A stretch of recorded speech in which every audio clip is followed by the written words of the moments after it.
Sargent's teeth were bared saliva dripping from his jaws as he lunged at the willow tree like it had murdered someone he loved.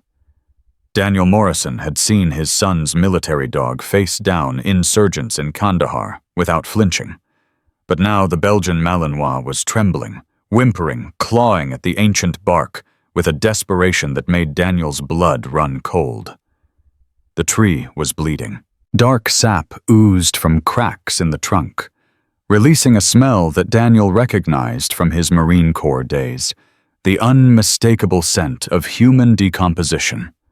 Something was inside that tree. Someone.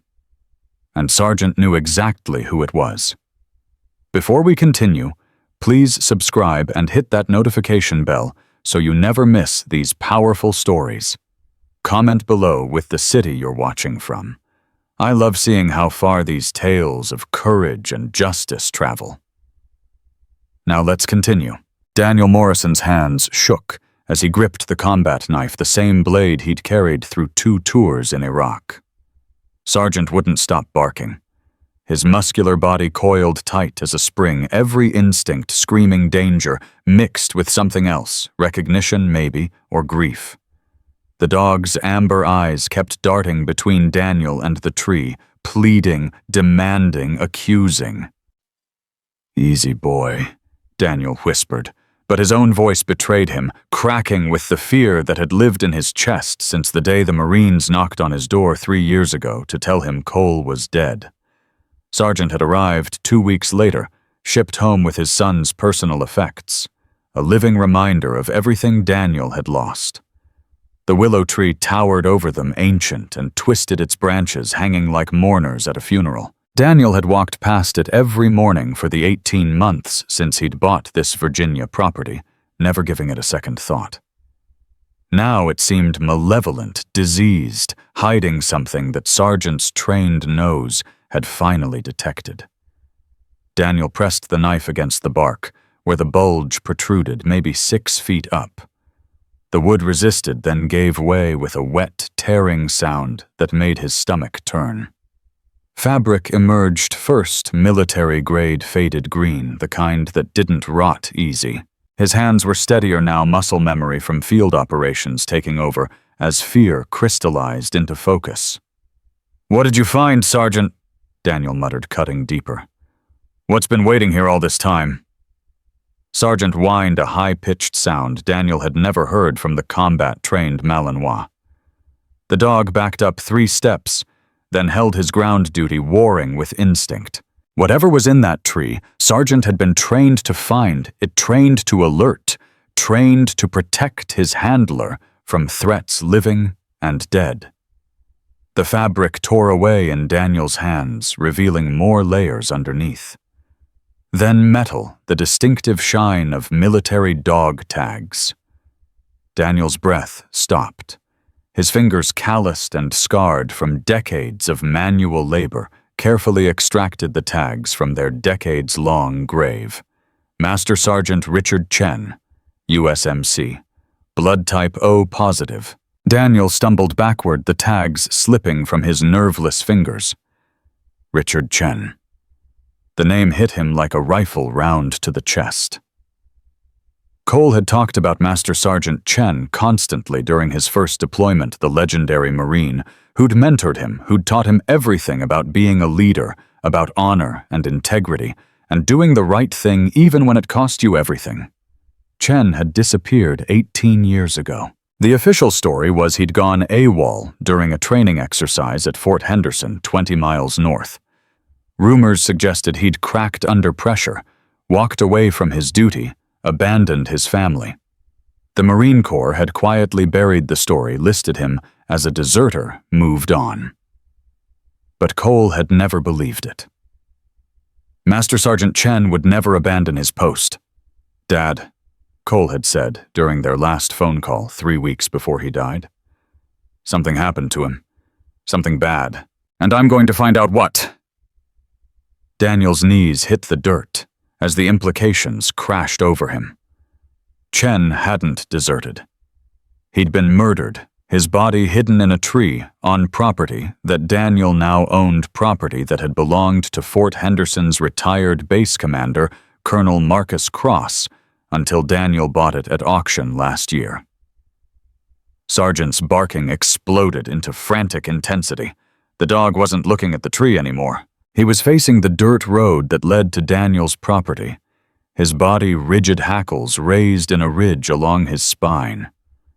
Daniel heard the engine before he saw the vehicle, a black SUV with government plates moving too fast for the rutted road, kicking up dust like a storm cloud. His combat instincts screamed at him to run, hide, fight, but he was frozen. Chen's dog tags gleaming in the dirt like an accusation. The SUV skidded to a stop 30 yards away. Two people emerged, moving with the practiced efficiency of operators, not bureaucrats. The woman wore an expensive suit that didn't quite hide the shoulder holster underneath. The man was built like a linebacker, his hand resting casually on his hip, where Daniel could see the outline of a service weapon. "Mr. Morrison." The woman's voice was smooth, professional, the kind that gave orders and expected obedience. "I'm Agent Victoria, Cross, Department of Defense Criminal Investigation Division. We need to talk about what you just found." Daniel's blood went cold. Cross. The same last name as the colonel who'd owned this property. The colonel who'd been base commander when Richard Chen disappeared. His hand moved slowly toward the knife he'd dropped, but Victoria's partner shifted his stance in warning. "Don't," Victoria said pleasantly. "We're here to help Mr. Morrison, to explain some things that might seem confusing right now." "Help," Daniel repeated, his voice raw. "Like you helped Master Sergeant Chen, like you helped my son." Victoria's expression flickered just for a moment, surprise maybe, or calculation. "Your son died honorably in combat, Mr. Morrison. Enemy fire in Afghanistan. You received the official report." "Cole was investigating Chen's disappearance," Daniel said, and he watched Victoria's face harden into something cold and dangerous. "He told me 3 weeks before he died. Said he'd found evidence, documentation proof that Chen was murdered because he'd discovered something at Fort Henderson, something worth killing to protect." Sargent growled a deep rumble that vibrated through his chest. The dog had positioned himself between Daniel and the two agents, every muscle coiled and ready. Daniel had seen Sargent take down training dummies designed to simulate armed combatants. The dog could move faster than most people could react, and his bite force exceeded 235 pounds per square inch, enough to crush bone. "Your dog seems agitated." Victoria observed her hand drifting toward her weapon. "You should probably control him before someone gets hurt." "Sargent only reacts to threats," Daniel replied quietly. "Real ones. He was trained by the best Master Sergeant Chen, actually. Chen hand-picked him from the breeding program, trained him personally before Cole deployed. Funny how things come full circle." Victoria's partner spoke for the first time, his voice a gravelly rasp. "Mr. Morrison, you need to understand the sensitivity of what you've stumbled onto here. National security implications, classified operations, things that can't be explained to civilians without proper clearance." "Classified?" Daniel laughed bitterly. "That's what they told Cole, too, right before he ended up in a flag-draped coffin at Arlington." "Your son died in combat," Victoria started. "My son was murdered," Daniel interrupted, his voice sharp as broken glass. "Just like Chen, because they both got too close to whatever you're protecting." Victoria sighed, and when she spoke again, the professional courtesy had evaporated. "Mr. Morrison, you're a 62-year-old retiree with PTSD and a history of alcohol abuse following your wife's death and your son's combat death. You live alone on an isolated property, no close friends, minimal contact with other veterans. If something unfortunate happened to you out here, who would even notice?" The threat hung in the air like cordite. Sargent's growling intensified, and Daniel felt the dog's muscles bunching, preparing to attack if his handler gave the signal, or if the agents made any threatening movement. "I'm noticing something interesting," Daniel said slowly, his combat mind analyzing the tactical situation even as terror tried to paralyze him. You showed up exactly 4 minutes after I cut into that tree. Not 30 minutes, not an hour. 4 minutes. That means you've been watching me.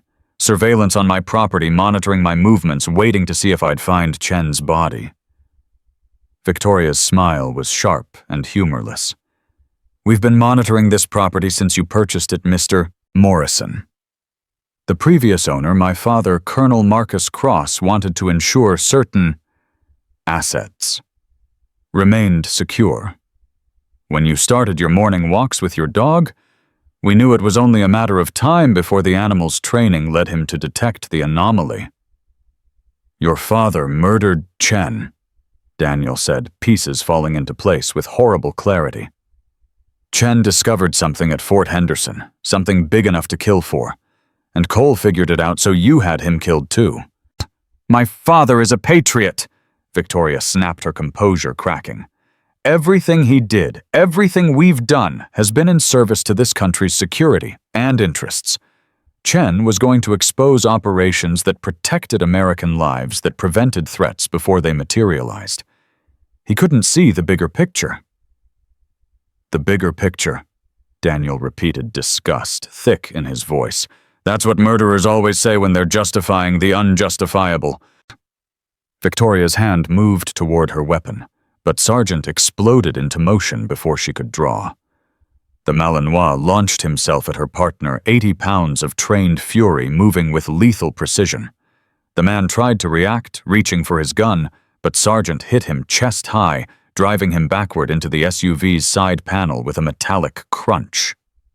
Daniel moved simultaneously, his combat training overriding the rust of retirement. He dove for the knife in the dirt, rolled, came up in a crouch, as Victoria's weapon cleared her holster. She was fast professional, but Daniel had spent 30 years in situations where half a second meant life or death. Down, he shouted, and Sargent released the screaming agent, darting sideways as Victoria's gun tracked toward the dog. Daniel lunged his knife blade, catching sunlight as it arced toward Victoria's weapon hand. She jerked back, firing wild, the round passing close enough to Daniel's ear that he felt the heat.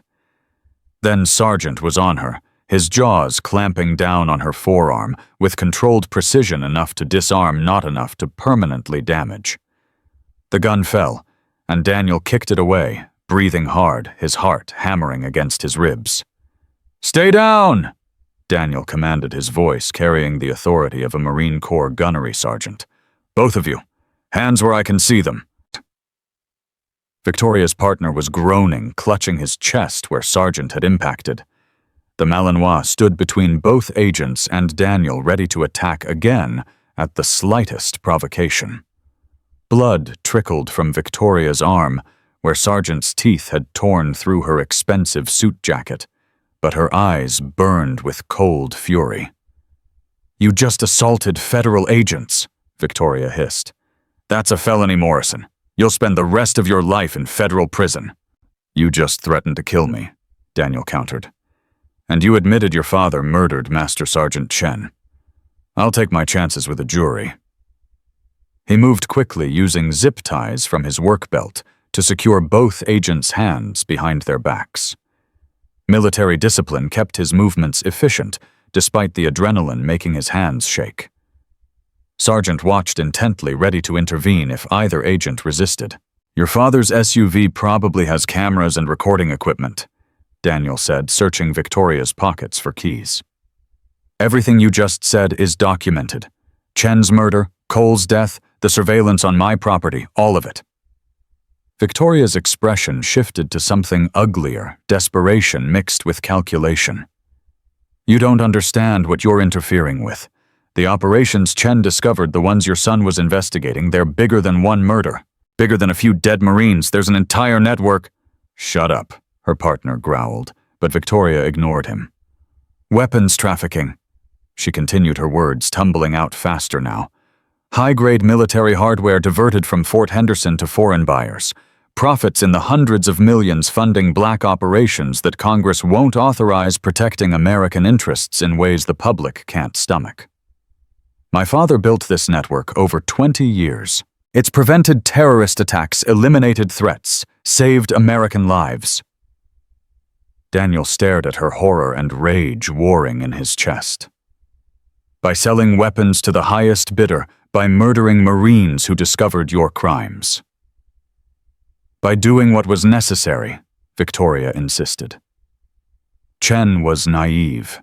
He thought he could expose everything, destroy years of strategic operations because of his rigid moral code. Your son was the same, too much like his mentor, too idealistic to understand the real world.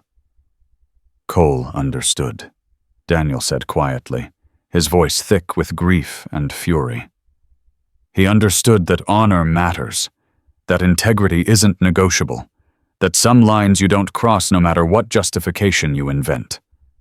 He pulled out his phone, but Victoria laughed harshly. No signal out here. My father made sure of that when he owned the property. Cell tower interference, military-grade jamming equipment.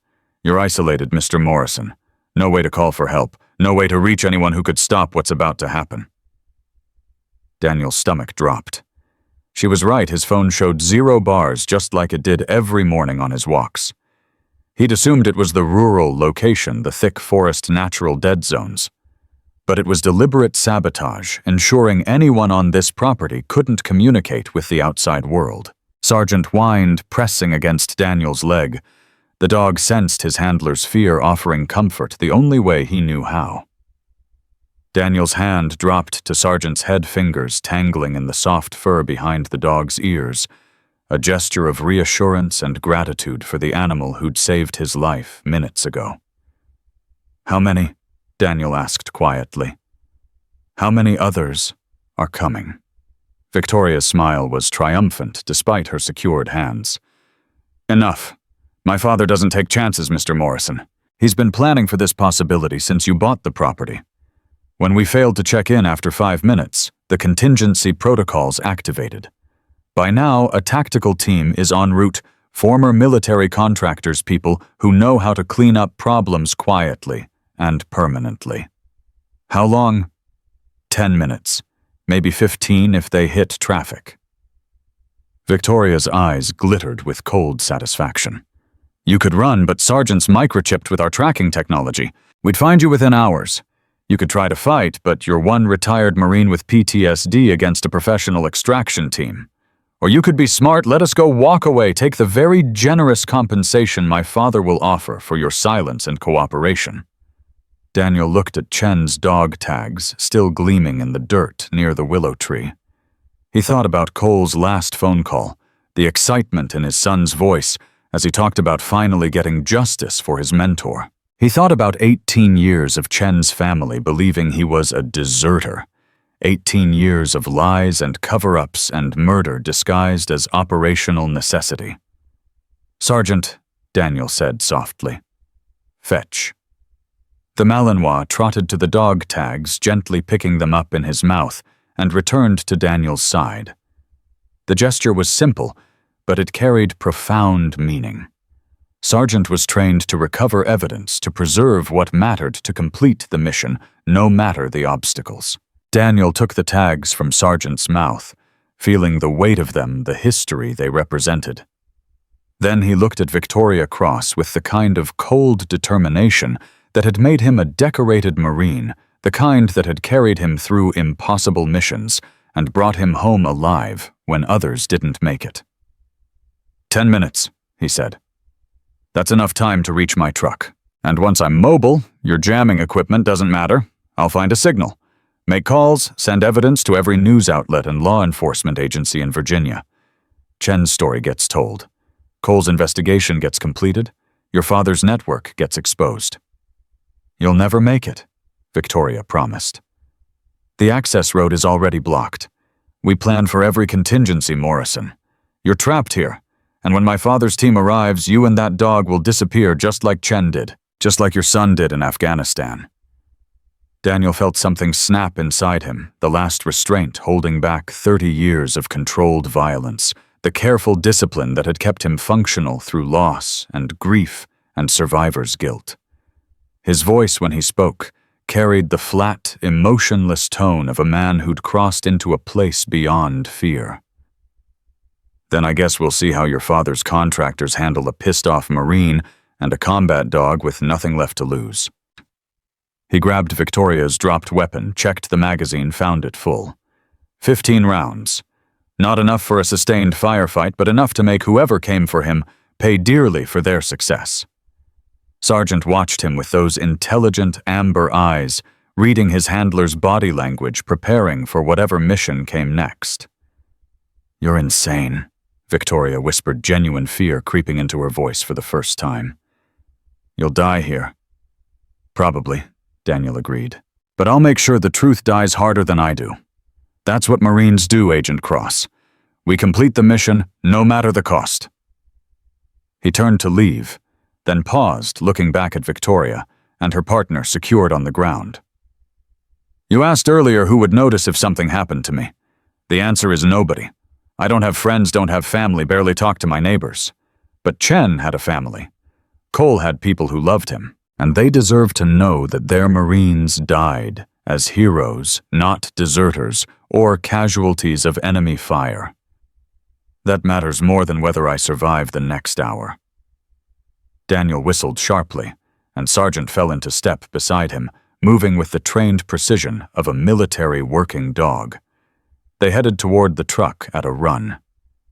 Daniel's mind already calculating angles, cover positions, tactical advantages in terrain he'd walked every morning for 18 months. Behind them, Victoria Cross screamed threats and promises, her voice carrying through the Virginia woods like a curse. But Daniel wasn't listening anymore. He was remembering Cole's laugh, Chen's dog tags warm in his pocket, and the way Sargent had thrown himself into danger without hesitation to protect his handler. Some missions Daniel thought grimly were worth dying for. This was one of them. The truck was 200 yards away through thick forest. Sargent ranged ahead, alert for threats, his training evident in every movement. Daniel kept low, using trees for cover, his body remembering patrol tactics from decades ago. The morning sun filtered through branches overhead, peaceful and serene, completely at odds with the violence about to explode across this property. 50 yards from the truck, Sargent froze. His ears pricked forward, body rigid, one paw lifted, the classic alert position. Daniel stopped, immediately scanning the tree line, looking for whatever the dog had detected. Movement subtle and professional in the shadows near his truck. At least 3 figures, maybe more, positioned to ambush anyone approaching the vehicle. Victoria's contractors had arrived faster than promised, or they'd been pre-positioned, waiting for the situation to develop. Daniel's jaw tightened. No truck, no escape. Just him, Sargent, and hostiles closing in from multiple directions. The tactical situation had gone from bad to catastrophically worse in the space of 30 seconds. But as he crouched in the underbrush, Chen's dog tags pressing against his ribs, Daniel Morrison felt something he hadn't experienced in the 3 years since Cole's death: purpose.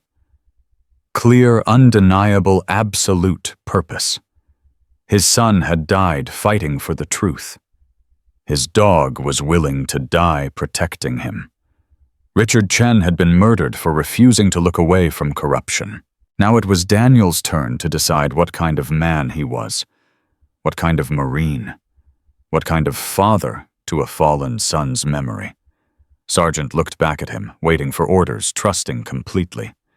Daniel's hand moved in a series of quick gestures, military hand signals he'd taught the dog during their long months together, building on the foundation Chen had laid years ago.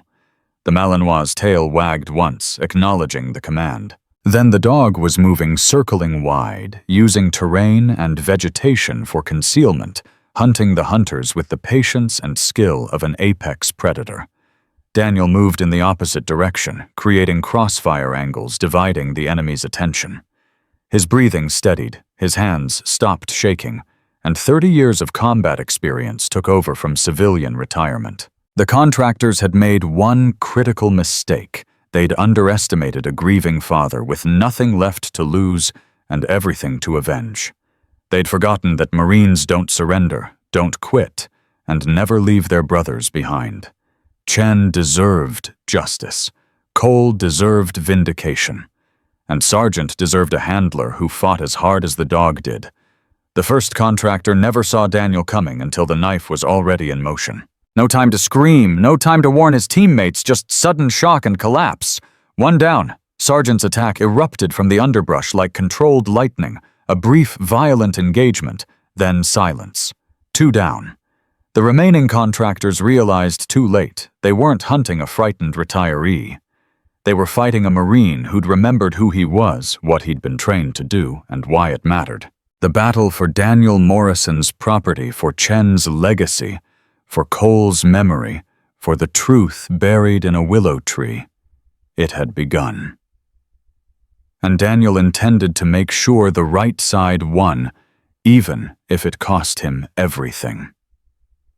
The third contractor was screaming into his radio when Daniel's boot connected with his jaw. The man's weapon clattered into the underbrush, and Sargent was already there, jaws clamping down on the contractor's wrist before he could reach for his backup piece. Daniel grabbed the radio, listening to the frantic voices crackling through the static. "Team 2 report! Team 2, do you copy?" Daniel recognized the voice, older, authoritative, carrying the unmistakable cadence of command. He pressed the transmit button, keeping his voice steady, despite the adrenaline burning through his system. "Team 2 is done. Tell Colonel Cross his daughter's secured on the property along with 2 agents. If he wants them back, he comes alone. No more contractors, no more games. Just him and me talking about Master Sergeant Chen." Silence stretched for 5 seconds. Then the voice returned colder, now calculating. "Daniel Morrison, Richard Chen spoke about you before he died. Said your son had his father's integrity, his sense of duty. Chen was right, wasn't he? Cole inherited your stubborn streak, your inability to let things go. Who is this General Marcus Cross? Retired, but I suspect you already knew that. My daughter tells me you've discovered our old friend in the willow tree. Must have been quite a shock." Daniel's grip tightened on the radio. "You murdered him. 18 years ago, you killed a decorated Marine and stuffed him in a tree like garbage. I gave Richard Chen multiple opportunities to walk away." Cross replied, his tone almost conversational. Explained the situation, offered compensation, promised his family would be cared for. He refused every option, insisted on exposing operations he didn't understand. "Sometimes difficult choices have to be made, Mr. Morrison. Sometimes one man's conscience isn't worth destroying decades of strategic advantage." Sargent growled, sensing Daniel's fury through the bond they shared. The dog pressed against his handler's leg, offering silent support while maintaining watch on the secured contractors. "Strategic advantage," Daniel spat. "You were selling military weapons to foreign buyers, profiting from arms trafficking while Marines died using inferior equipment because you diverted the good stuff to the highest bidder." Cross chuckled, the sound devoid of humor. "Is that what you think this is about, money, Mr. Morrison? You're thinking too small. The weapons Chen discovered weren't being sold. They were being strategically placed with assets who could advance American interests without congressional oversight or public scrutiny.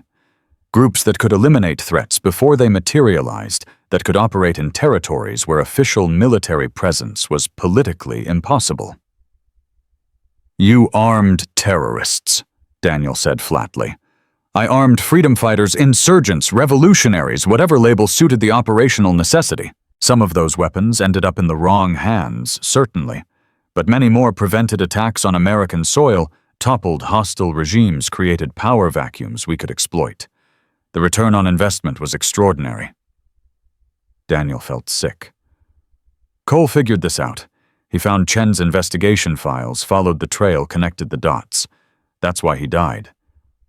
"Your son was careless," Cross said, and the casual dismissal in his voice made Daniel's vision blur with rage. "He contacted the wrong people, asked questions that flagged him in multiple intelligence databases. We didn't kill him, Mr. Morrison. We simply ensured he was deployed to a sector where the odds of survival were unfavorable." Enemy fire claimed him just like the official report stated. Technically, we told no lies. The radio fell from Daniel's hand. He stood there shaking as the truth crashed over him like a collapsing building. They hadn't pulled the trigger, but they'd orchestrated Cole's death just as surely as if they had. Sent him into a kill zone, made sure the intelligence was bad, guaranteed the outcome. "Dad," Daniel whispered, his voice breaking. "Cole called me Dad in that last conversation. Not father, not the formal stuff. He said, 'Dad, I'm close to cracking this. Master Sergeant Chen didn't die for nothing. I'm going to make sure everyone knows he was a hero.' And I told him to be careful. I told him I loved him. 3 weeks later, they sent me his flag." Sergeant whined, pressing harder against Daniel's leg. The dog understood grief in ways humans couldn't articulate, pure instinctive empathy that transcended species. Daniel's hand dropped to Sergeant's head, fingers tangling in the soft fur, anchoring himself to the one living creature who'd walked beside him through the worst years of his life. The radio crackled again. "I can hear you breathing, Mr. Morrison. I know you're still listening. Here's what happens next. You release my daughter and her team. You hand over any evidence you've collected, and you accept a very generous settlement that will ensure your comfortable retirement. In exchange, you forget about Richard Chen, about your son's misguided investigation, about everything you think you've discovered today. And if I refuse, then you join Chen in the ground, and Sergeant gets shipped to a facility where military dogs are put down when they're no longer useful. That animal loved your son, Mr. Morrison. He grieved when Cole died. I have reports from the handlers who transported him stateside.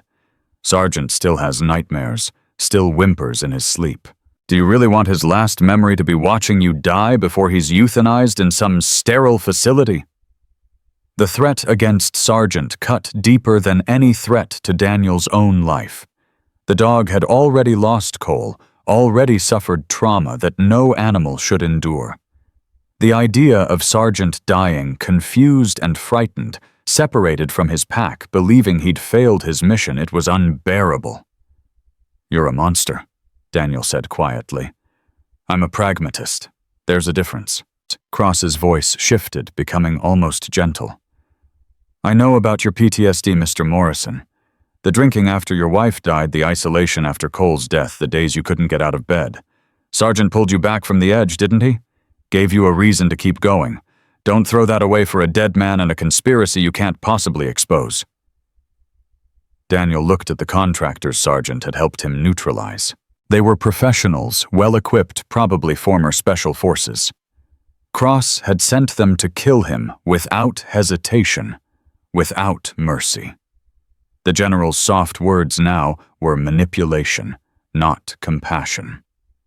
"Sergeant," Daniel called softly. The dog's head snapped up, attentive. "Search!"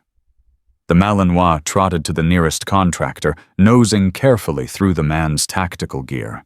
Sergeant had been trained in explosives detection, but the skills translated finding hidden objects, alerting to anything unusual. Within seconds, the dog sat beside the unconscious contractor, his nose pointing at a pocket in the man's vest.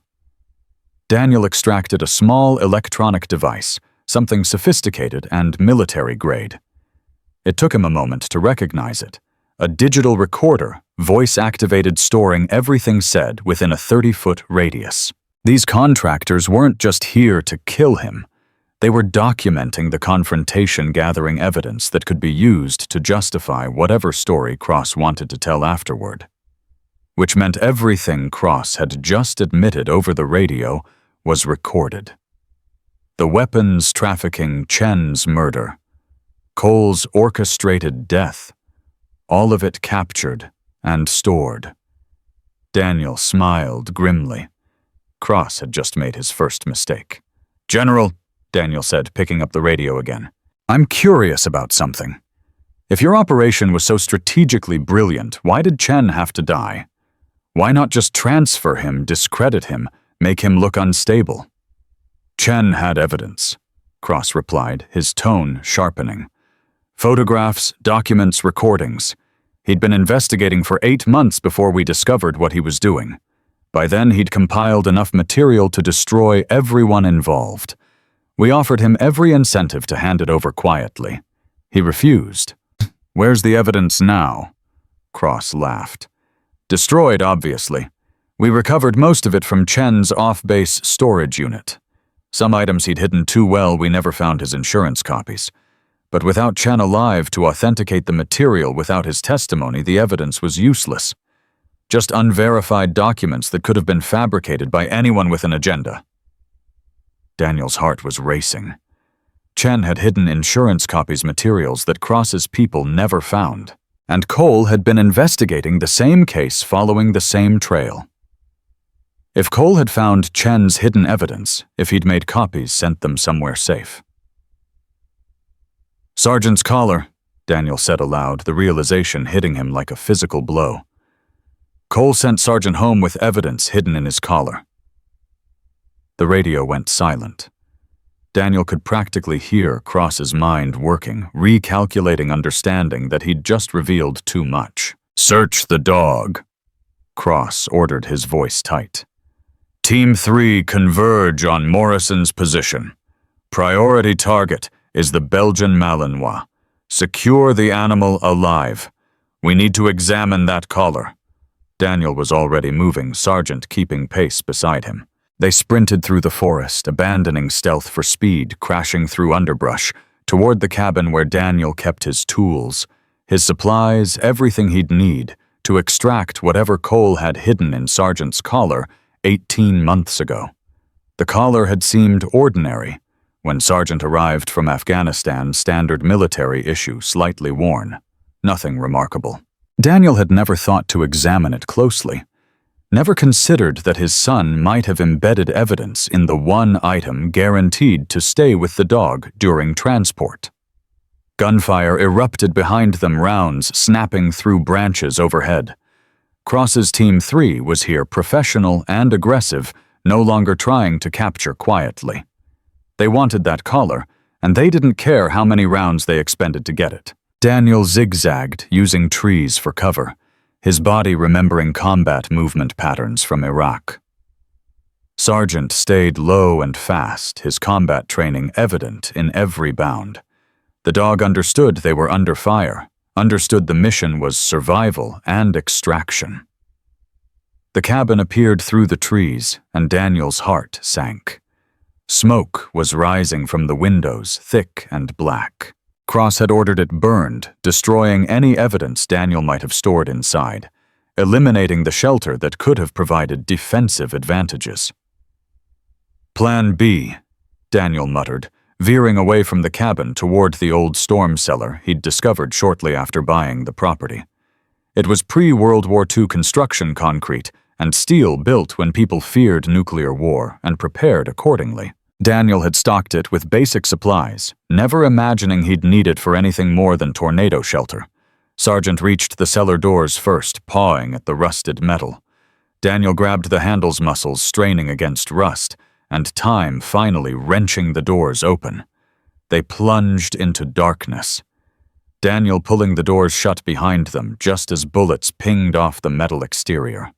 The cellar smelled of damp earth and old concrete. Daniel's hands shook as he activated the battery-powered lantern he'd left down here, casting weak yellow light across the small space. Canned food lined makeshift shelves, bottled water was stacked in corners, and Daniel's old toolbox sat on a wooden workbench. "Good boy," Daniel whispered, his hands finding Sergeant's collar. "This might hurt, buddy. I'm sorry." The collar looked seamless, but when Daniel examined it closely with his penlight, he found the irregularities, a section slightly thicker than the rest, stitching that didn't quite match. Cole had been clever using military-grade concealment techniques to hide something inside the collar's leather layers. Daniel grabbed his utility knife, carefully slicing into the collar's interior lining. Sergeant held perfectly still, trusting his handler completely, even as the blade worked close to his neck. The dog's amber eyes never left Daniel's face, offering silent encouragement.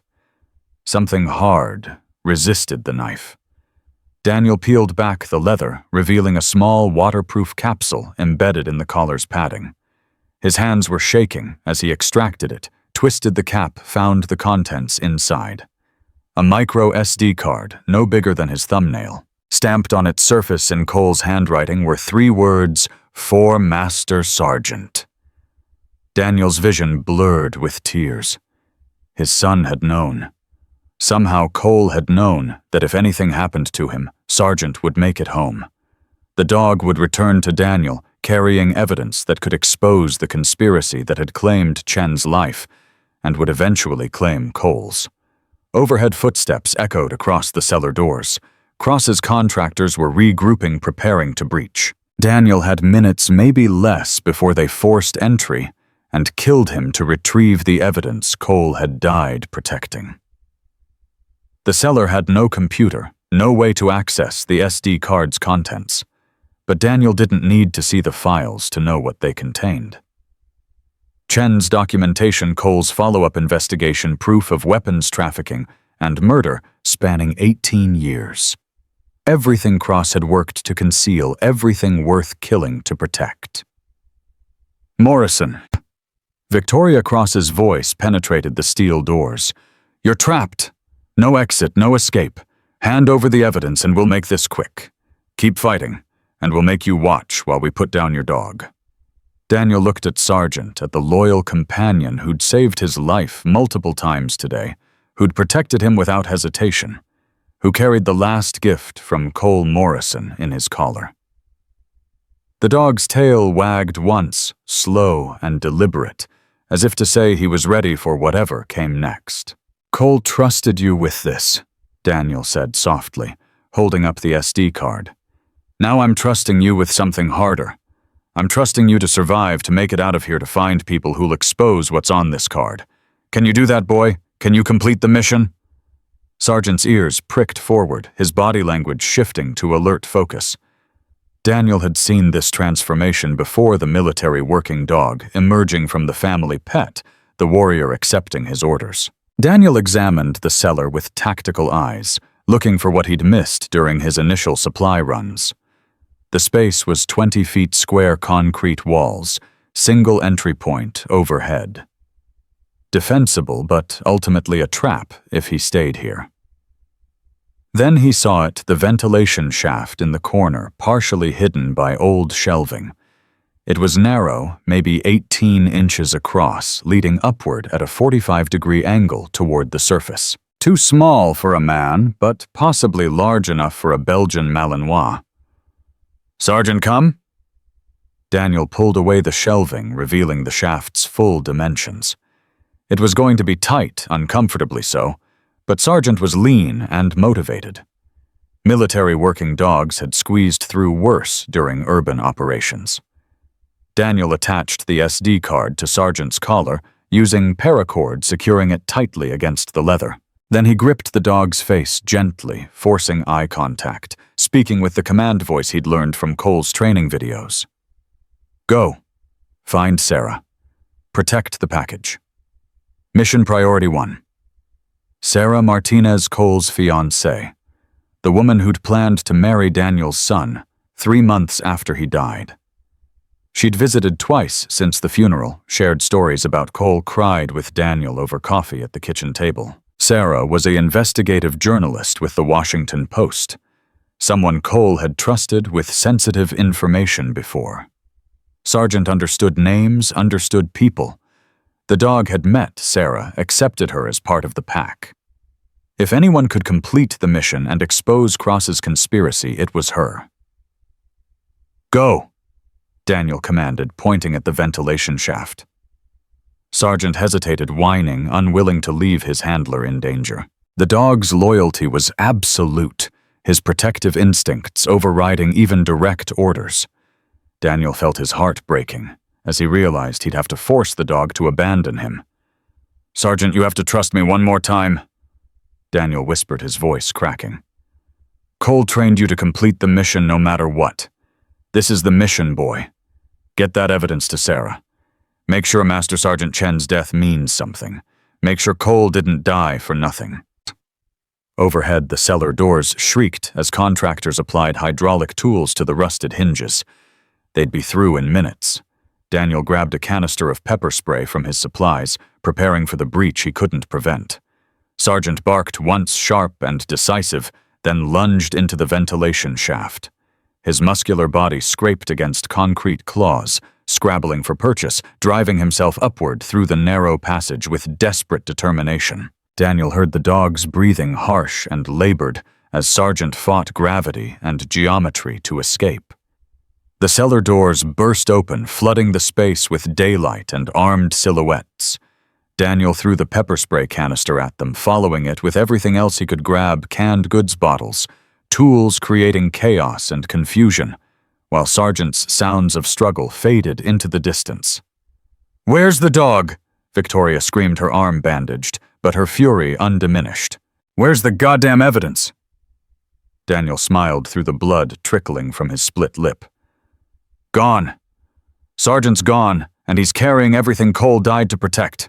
Your father's finished, Victoria. All of you are finished." Victoria's weapon rose, trembling with rage. "Then you're useless to us." "Wait." General Marcus Cross appeared in the cellar entrance, descending the stairs with the measured confidence of a man who'd outmaneuvered enemies for 40 years. He was tall, silver-haired, carrying himself with military bearing that had survived retirement and conspiracy alike. "Mr. Morrison and I need to talk, privately." The contractors withdrew, leaving Daniel alone with the general who'd orchestrated Chen's murder and Cole's death. Cross studied him with calculating gray eyes, assessing threat level and negotiating position with visible precision. "Your son loved that dog," Cross said conversationally. "Sergeant was more than a working animal to Cole. He was family, a brother-in-arms, something worth protecting at any cost. I understand that connection, Mr. Morrison. I had a dog once in Vietnam. Saved my life twice before he stepped on a mine meant for me." "Is there a point to this story?" Daniel asked harshly. "The point is, I know what you just did. You sent Sergeant to Sarah Martinez with evidence that could destroy me, destroy everyone involved in operations that have protected American interests for 2 decades. You sacrificed your own survival to complete the mission." Cross paused. "That's exactly what Richard Chen did. What your son did. The Morrison family seems determined to die for principle. Better than living as a murderer." Cross's expression hardened. "You still don't understand. The weapons we diverted, the assets we armed, the operations we funded, they prevented 3 terrorist attacks on American soil. They eliminated 6 high-value targets that official channels couldn't touch. They gave us intelligence that stopped a nuclear smuggling operation before it reached its buyers. The body count of Americans alive today because of our work numbers in the thousands. And the Americans dead because of your work," Daniel challenged. "Chen Cole? How many others?" 4, Cross admitted flatly.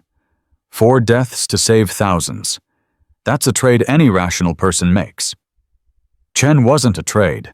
He was a human being, a Marine with a family, someone who trusted you and died because of it. Cross descended the stairs, fully standing face to face with Daniel in the cramped cellar. Chen was a liability who couldn't see the complexity of modern warfare. Neither could your son. They both thought exposure and accountability mattered more than operational effectiveness. They were wrong, and their deaths proved it. Daniel's fist connected with Cross's jaw before conscious thought caught up with instinct. The general staggered back, surprise flashing across his face before training reasserted control. Cross's return blow caught Daniel in the ribs, driving air from his lungs, sending him crashing against concrete walls. They fought like men who'd learned combat in unforgiving places, no fancy techniques, just brutal efficiency and willingness to absorb pain. Cross was younger, faster, less damaged by time and grief.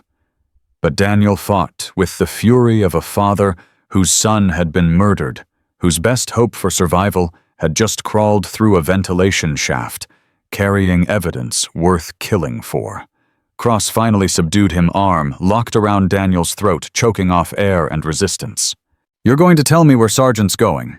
You're going to give me Sarah Martinez's address, her phone number, every piece of information I need to intercept that dog before he reaches someone who can publicize your son's evidence."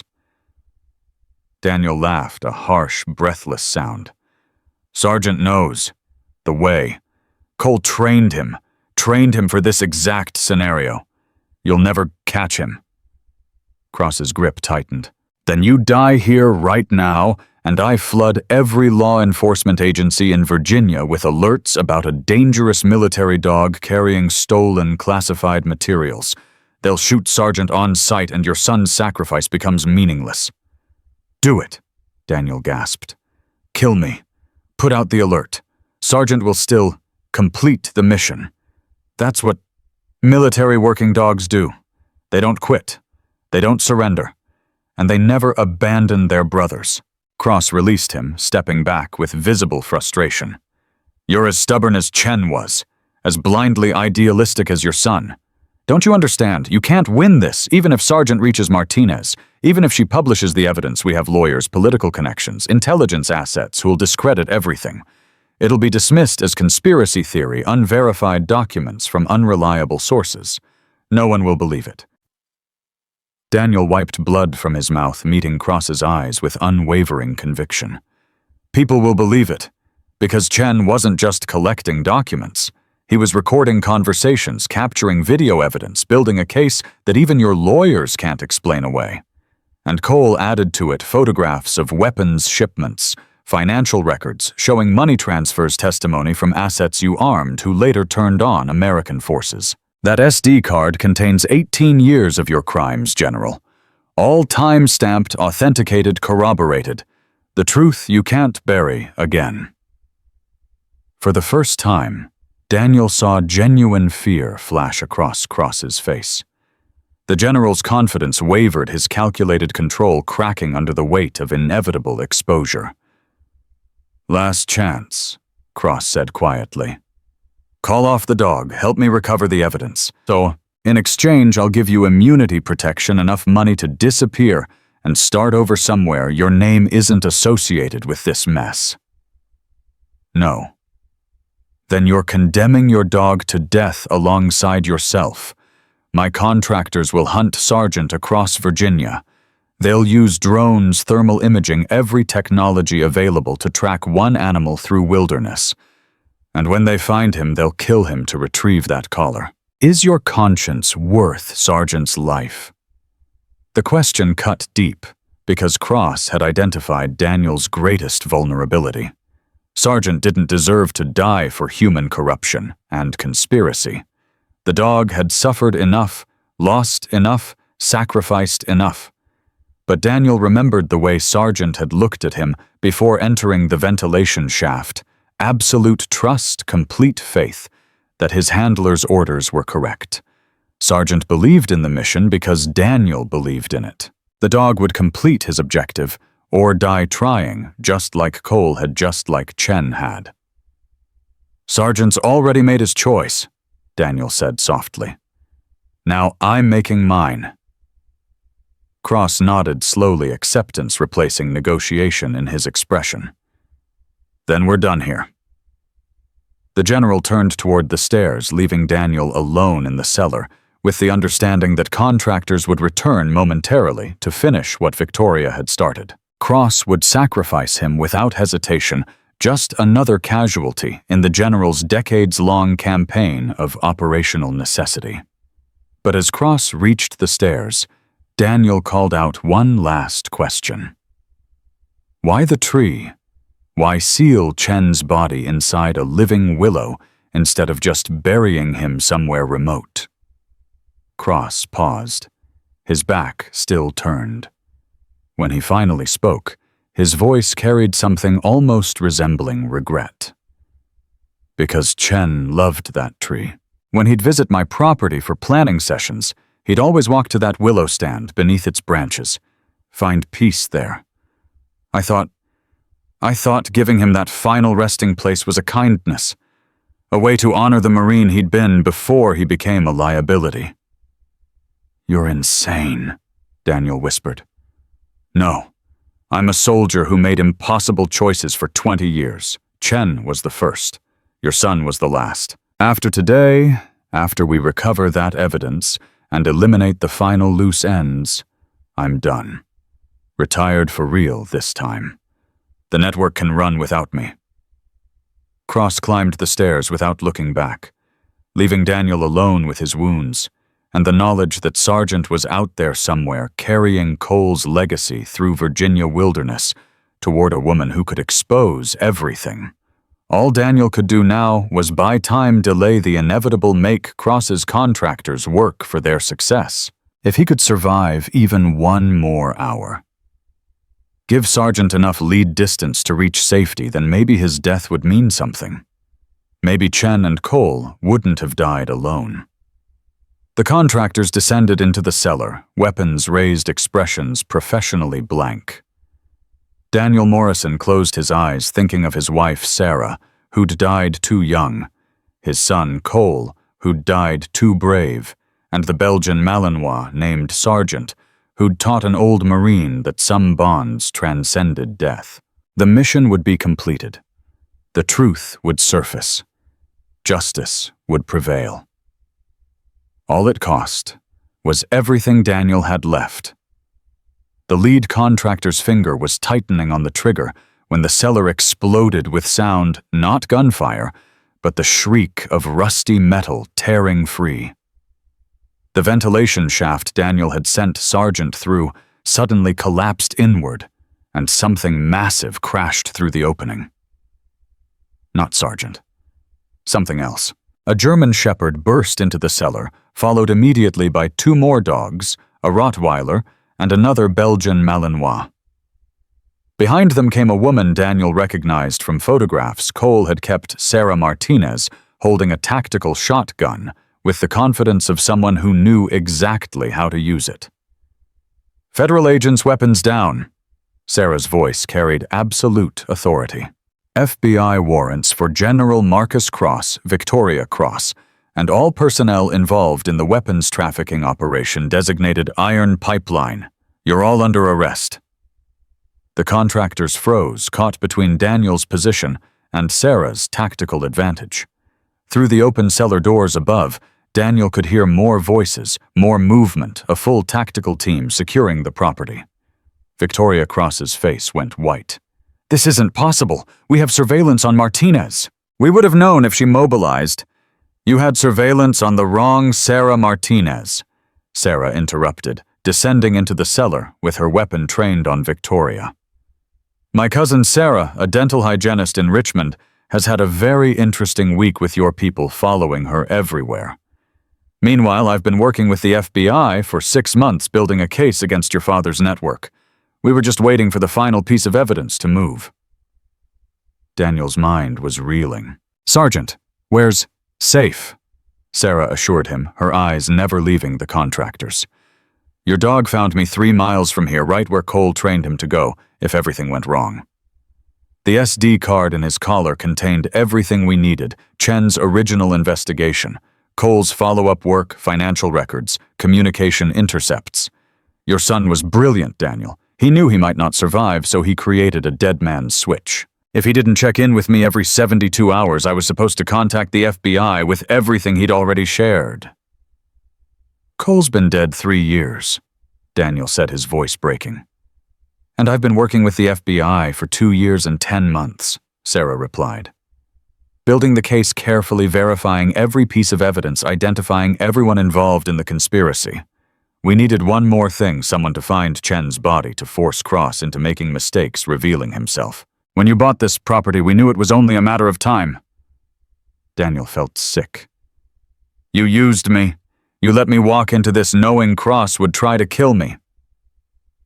"We protected you every step of the way," Sarah countered, gesturing toward the cellar entrance where FBI agents were now visible.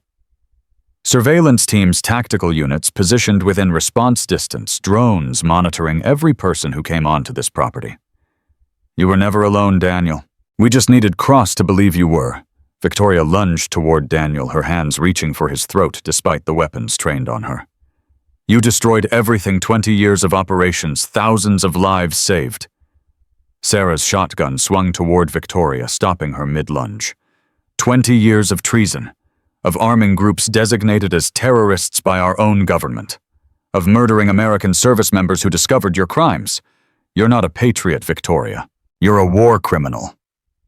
The German shepherd that had burst through the ventilation shaft moved to Daniel's side, and he recognized the dog's bearing, the intelligent eyes.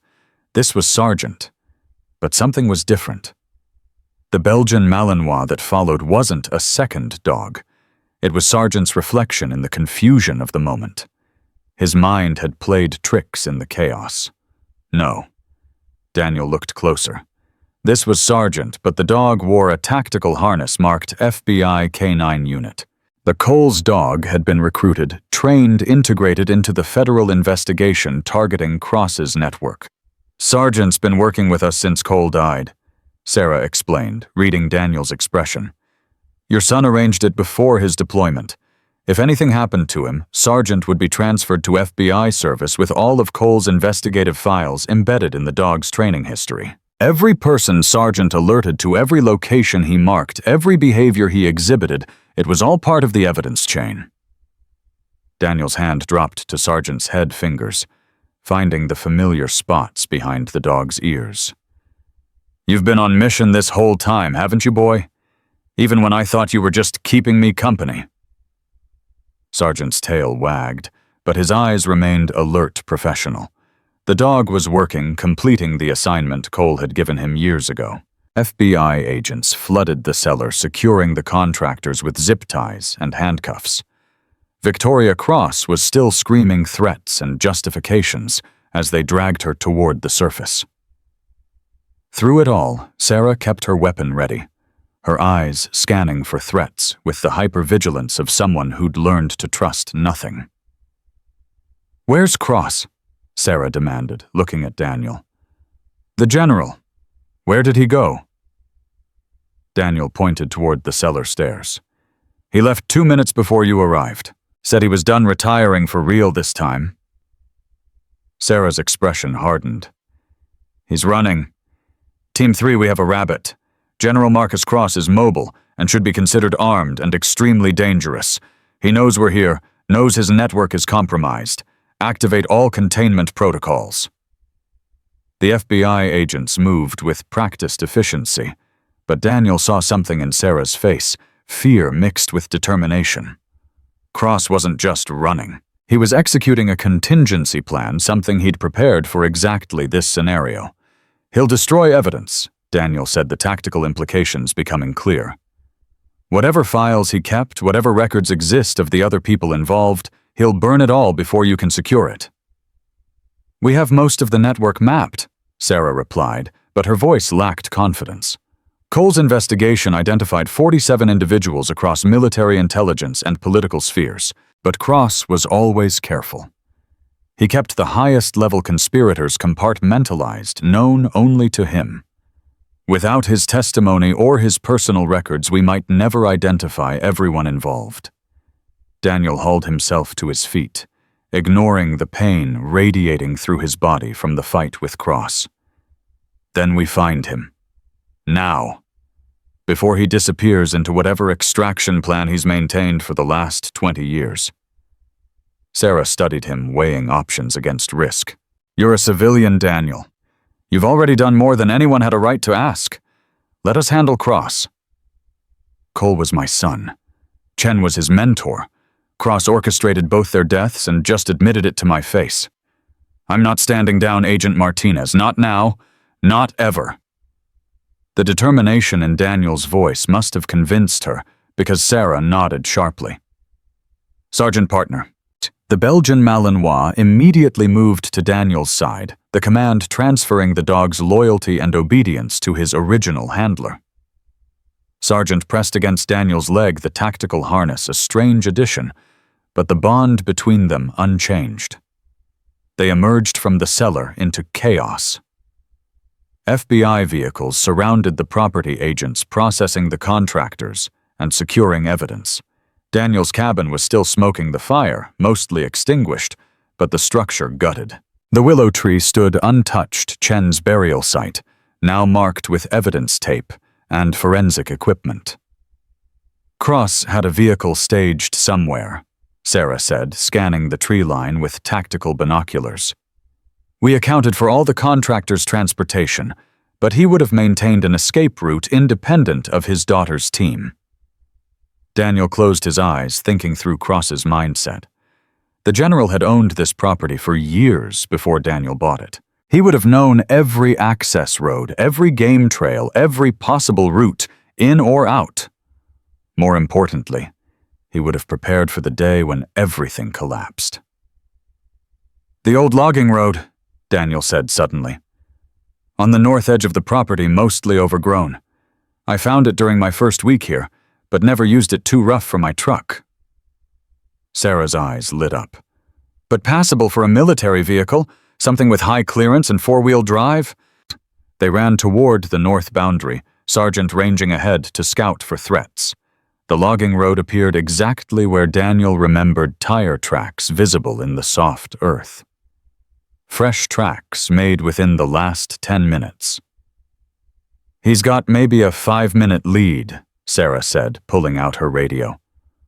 All units suspect vehicle heading north on abandoned logging road.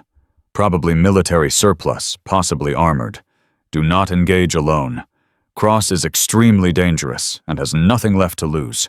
They followed the tracks at a run, Daniel's aging body protesting, but his will overriding physical limitation.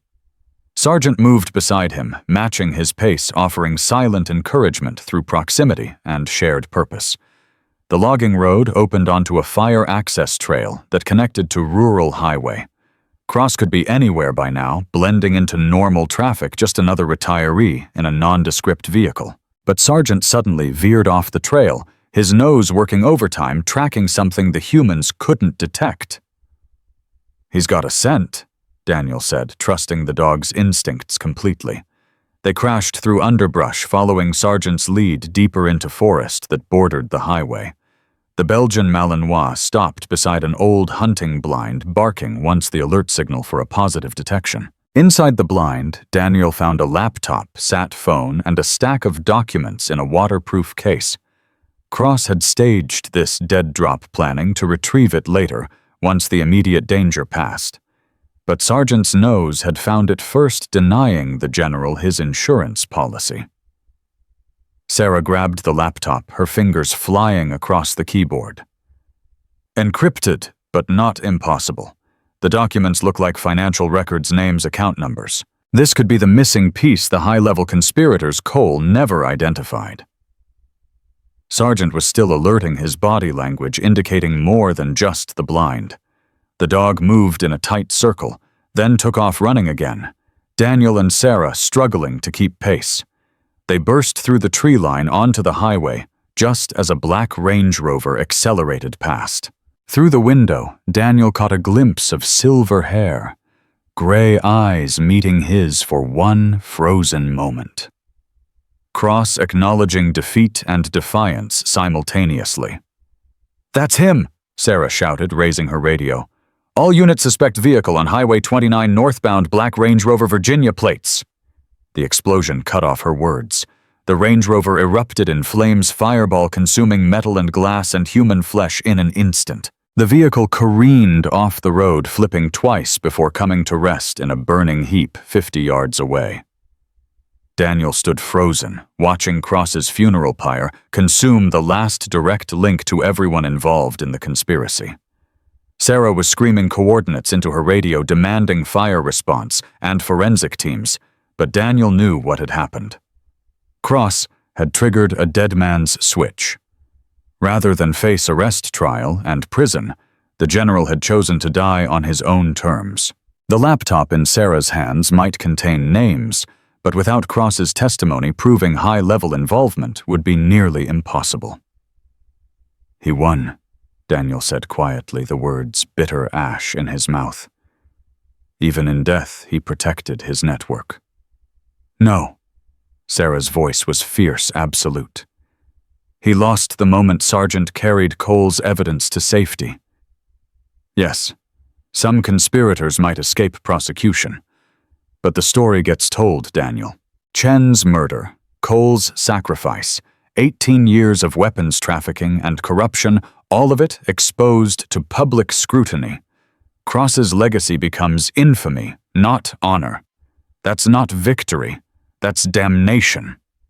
Sargent sat beside Daniel, leaning into his handler's leg with the weight of exhaustion and completed mission. The dog had done everything asked of him. Protected, Daniel alerted to evidence tracked Cross to his final escape attempt. Now Sargent was simply a tired, working dog ready to go home with his human. Daniel's hand found the dog's head fingers tangling in soft fur. Good boy. Such a good boy. Mission complete.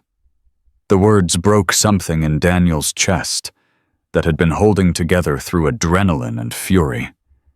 He dropped to his knees beside Sergeant Arms, wrapping around the Belgian Malinois, burying his face in the dog's neck. 3 years of grief poured out in harsh, gasping sobs for Sarah, his wife, for Cole, his son for Chen, and every other Marine who'd died because honor mattered more than convenience. Sargent bore the emotional weight without complaint, pressing closer, offering comfort the only way he knew. The dog's presence was an anchor, a reminder that Daniel wasn't alone, had never been alone, even in the darkest isolation. Sarah knelt beside them, her hand resting gently on Daniel's shoulder. Cole loved you so much. He talked about you constantly during our time together. Said you taught him everything important: integrity, courage, doing the right thing regardless of cost. He was proud to be your son, Daniel. So proud. I failed him, Daniel choked out. I should have stopped him from investigating, should have protected him. You raised him to be a man who wouldn't walk away from injustice, Sarah interrupted firmly. That's not failure. That's the greatest gift a father can give. Cole died completing a mission that mattered, surrounded by Marines who respected him, fighting for truth. He wouldn't have chosen any other way. Emergency vehicles were arriving, fire trucks and ambulances responding to the explosion. FBI agents secured the perimeter, while forensic teams prepared to process Cross's remains and the vehicle. The highway was closed, traffic diverted the machinery of justice, grinding into motion.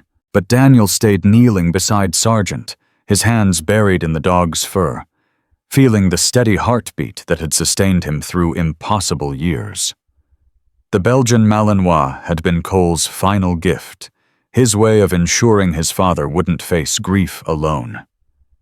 Sargent had completed that mission with the same dedication he'd shown tracking Cross, protecting Daniel, carrying evidence through wilderness toward justice. What happens now? Daniel asked finally, his voice raw. Sarah stood, offering him a hand up. Now we process the evidence, build cases against everyone we can identify, tell the story of what happened here. The laptop might give us names, but even if it doesn't, the public deserves to know their government was compromised. Chen's family deserves vindication. Cole's sacrifice deserves recognition. You deserve peace. Peace seemed impossible, a luxury for people who hadn't lost everything. But as Daniel rose with Sarah's help, Sargent pressing against his side, he felt something shift in his chest. Not peace exactly, but the beginning of it. Purpose fulfilled, mission completed, justice served even if imperfectly. Chen's in the tree, Daniel said, looking back toward his property. He's been there 18 years. His family should be able to bury him properly. FBI forensics will recover his remains with full military honors, Sarah promised. Master Sergeant Richard Chen will be laid to rest at Arlington with the respect and dignity he earned. His record will be cleared, his investigation vindicated. The Marine Corps will issue a formal apology to his family for the desertion classification. And Cole, Sarah's eyes filled with tears she refused to let fall. Cole's already at Arlington, but his gravestone will be updated. Lieutenant Cole Morrison, USMC, died in service to truth and justice. The investigation he completed, the conspiracy he exposed, all of it becomes part of the official record. Future Marines will learn his story, know his name, understand that sometimes the most dangerous missions happen when you're fighting enemies within your own institutions. Daniel nodded, unable to speak past the grief and pride warring in his throat. Cole had been 26 when he died, young and idealistic, and unwilling to compromise. Now his sacrifice would be remembered, honored, transformed from tragic loss into meaningful victory. Sergeant barked once, sharp and insistent. The dog was staring at the burning Range Rover hackles, raised body tense. Daniel followed the dog's gaze and saw movement in the flames, something that shouldn't be possible, something that made his blood freeze. The driver's door was opening. A figure was emerging from the inferno, engulfed in flames, but still moving, still functional. Cross hadn't died in the explosion. He'd survived somehow, protected by military-grade fire suppression systems in the vehicle, and now he was staggering toward the tree line with single-minded determination. "He's alive!" Sarah screamed, her weapon coming up. "Cross is mobile," but Cross wasn't running away. He was running toward something, a second vehicle hidden in the forest, a final escape route even Daniel hadn't anticipated. The general's planning had been meticulous, layers upon layers of contingency, ensuring survival even when everything else failed. Sergeant launched himself toward Cross without waiting for Daniel's command. The Belgian Malinois crossed 50 yards in seconds, his body a missile of fur and fangs and absolute determination. Cross tried to draw a weapon, his burned hands fumbling with a holster, but Sergeant was faster. The impact drove Cross to the ground, flames still consuming his clothing, his skin. Sergeant's jaws found the general's weapon arm, clamping down with crushing force, ensuring Cross couldn't shoot, couldn't escape, couldn't harm anyone else. Cross screamed a sound of pure agony and rage. "Call off your dog, Morrison, call him off." Daniel stood motionless, watching the man who'd murdered his son and his son's mentor writhe beneath Sergeant's attack. Every instinct screamed to let the dog finish it, to let Cross die slowly and painfully as payment for his crimes. But Cole's voice echoed in Daniel's memory, something his son had said during their last conversation. "Master Sergeant Chen taught me that we don't become like our enemies. We hold the line, Dad. We do things the right way even when it's harder. That's what separates us from them." "Sergeant, release!" Daniel commanded, his voice breaking on the words.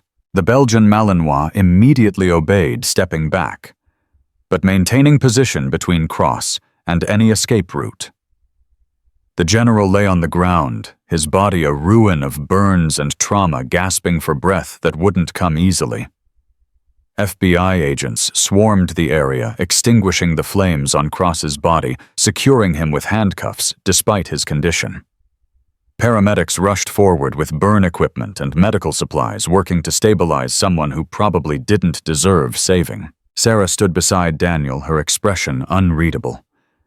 "You could have let Sergeant kill him. No one would have blamed you."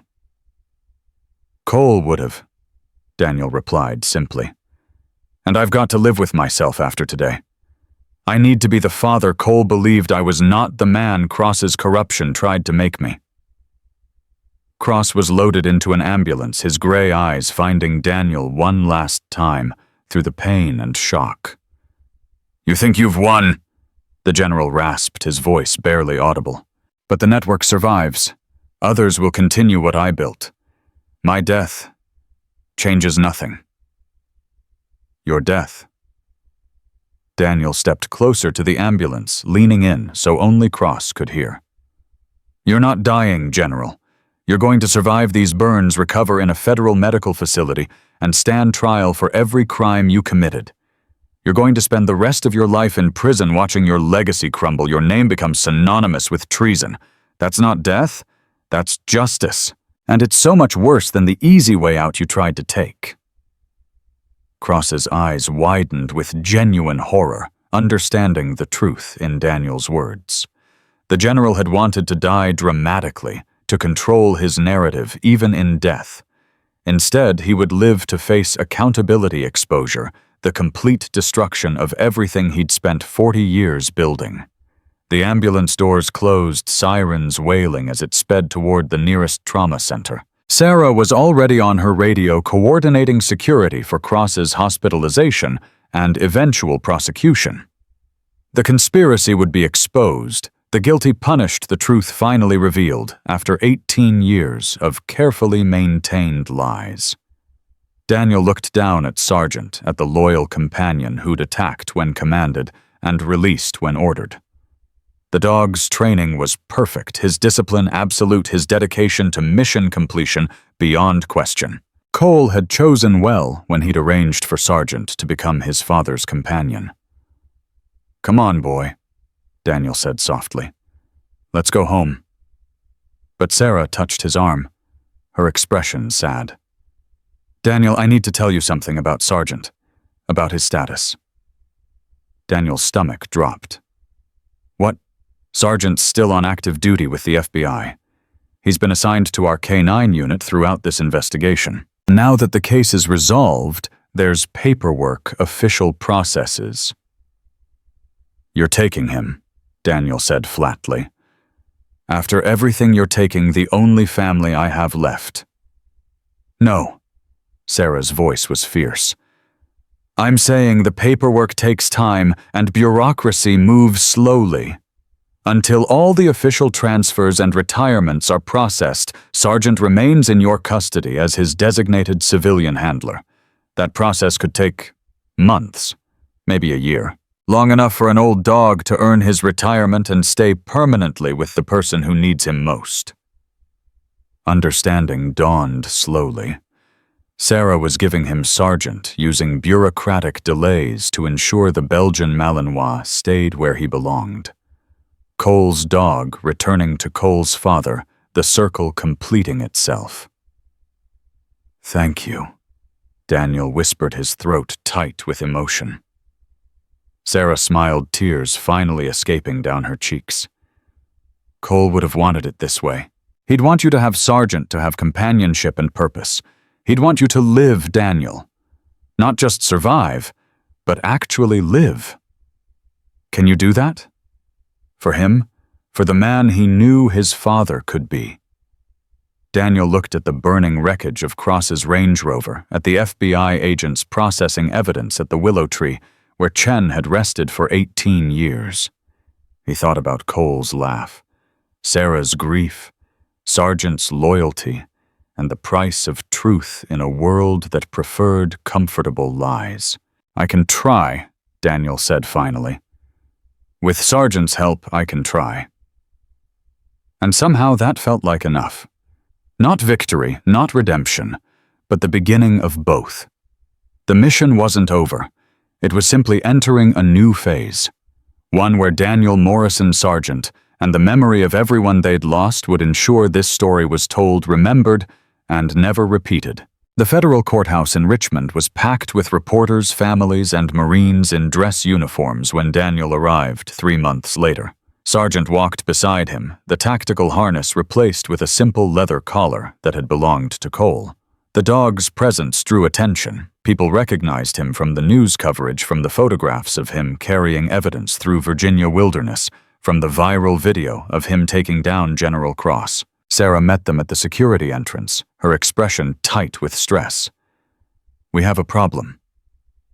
Daniel's stomach clenched. "What kind of problem?" "The laptop we recovered from Cross's dead drop, the one with all the high-level conspirator names. Someone accessed it remotely 2 days ago. They wiped the hard drive, destroyed the evidence before our tech team could fully decrypt it." "That's impossible. The laptop was in FBI custody. It had a hidden backdoor, something our initial scans missed. Whoever built Cross's network, they're still active, still protecting themselves." Sarah's hands were shaking. "We have Cross's testimony from his hospital bed. We have Chen's original investigation. We have Cole's follow-up work. But without that laptop data, we can't identify the senators, the defense contractors, the intelligence officials who profited from the weapons trafficking. We can prosecute Cross and Victoria and the contractors, but the real power behind the operation stays hidden. Daniel felt rage building in his chest. So they win. The people who murdered Cole and Chen, they walk away clean. Unless we can find Cross's backup files. He was too paranoid to keep everything in one location. There has to be another copy somewhere, physical documents, or a secure server that he maintained independently. Sarah looked at Sargent, an idea forming in her eyes. Daniel Cole trained Sargent to find evidence, trained him specifically to locate hidden documents, encrypted drives, anything Cross might have concealed. What if we let the dog work? Let him search locations associated with Cross's network. The defense will argue any evidence Sargent finds is inadmissible fruit of an illegal search. Not if we get permission from property owners first. Cross owned 3 locations before his arrest. The Virginia property, you bought a cabin in West Virginia, and a storage facility in Maryland. We've secured warrants for all 3, but traditional searches turned up nothing. Sargent might detect things human investigators missed. Daniel looked down at the Belgian Malinois, at the intelligent amber eyes watching him with absolute trust. Sargent had already given so much, risked so much. Asking him to work again felt like exploitation. But Sargent's tail wagged, and Daniel realized the dog wanted this. Wanted to complete the mission, to honor Cole's memory by finishing what his handler had started. Military working dogs didn't retire from purpose. They redirected it. "Where do we start?" Daniel asked. 2 hours later, they stood outside a cabin in West Virginia's remote mountains.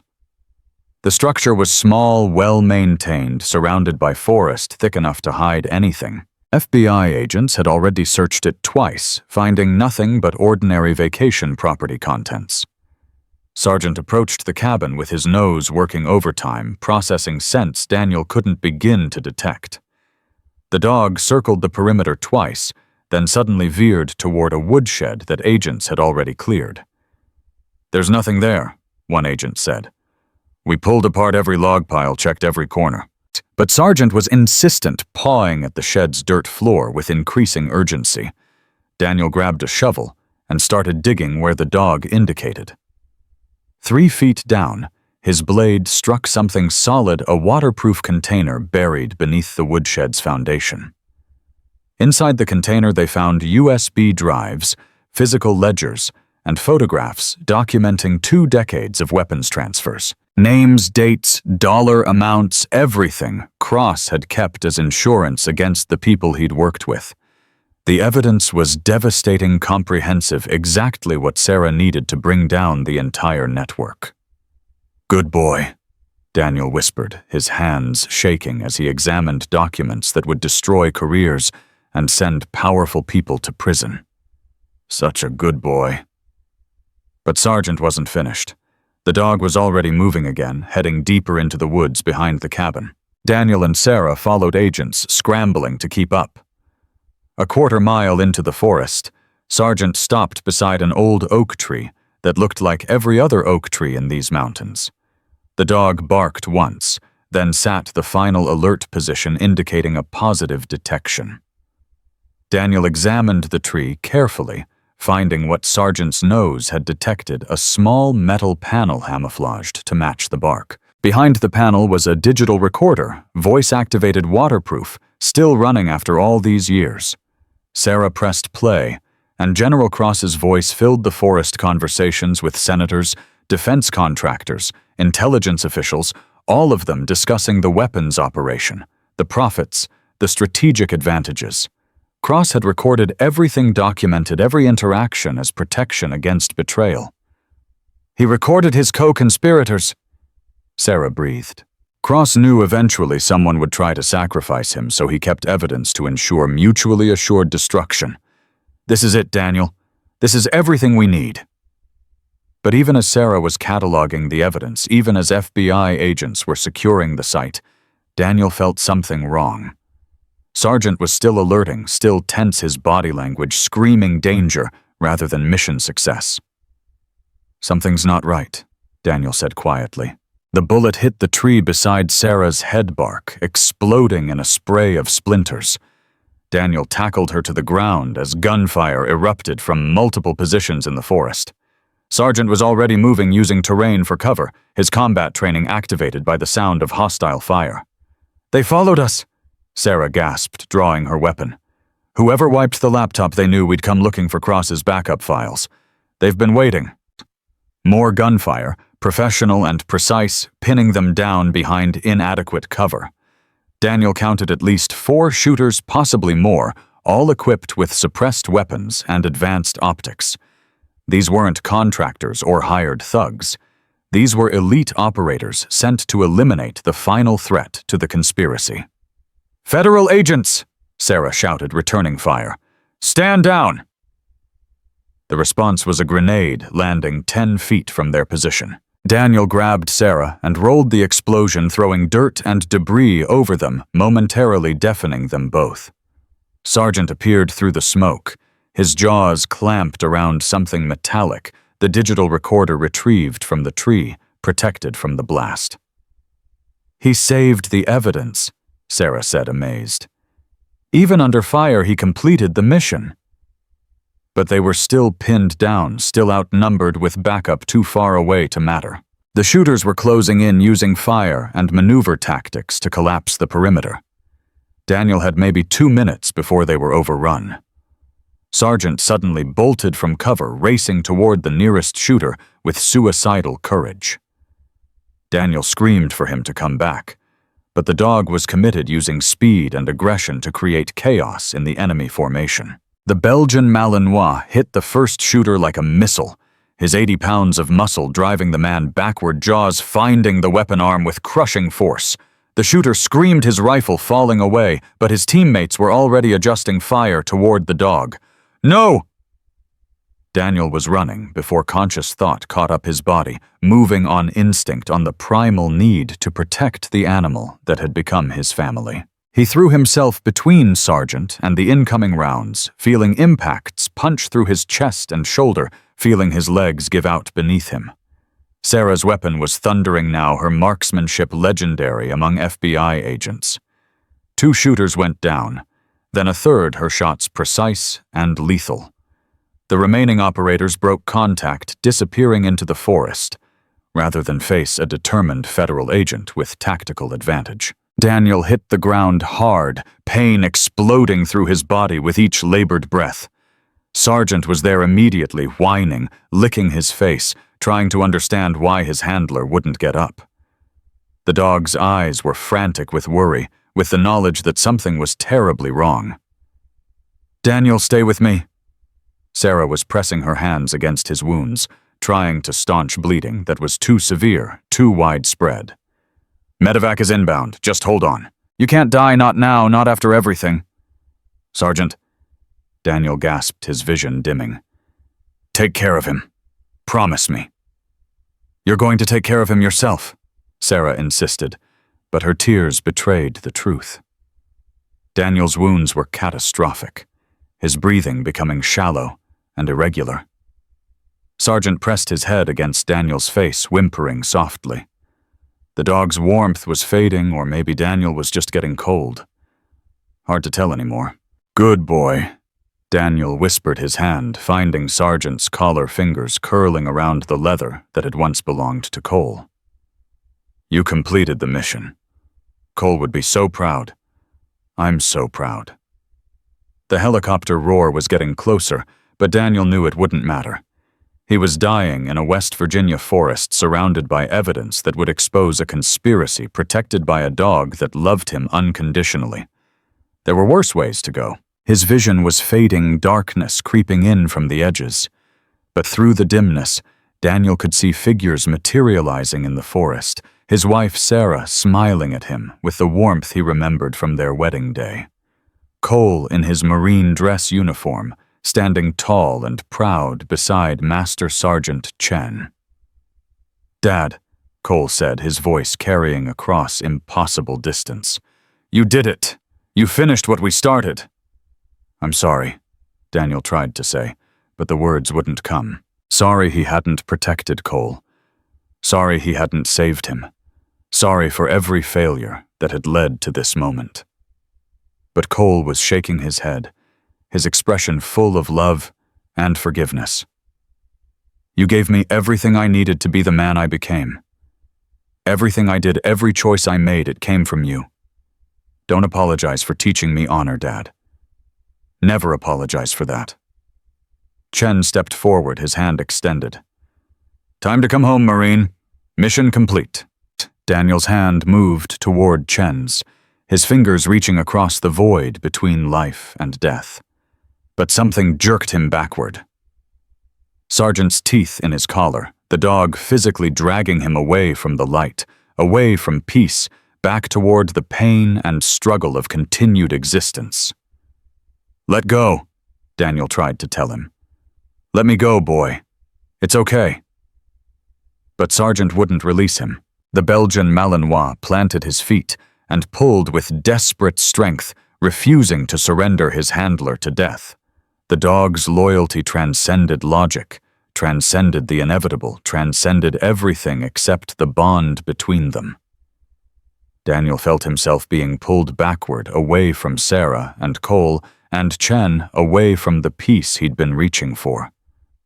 Sergeant's determination was absolute, his refusal to quit more powerful than Daniel's exhaustion. The forest snapped back into focus, pain flooding through Daniel's body with renewed intensity.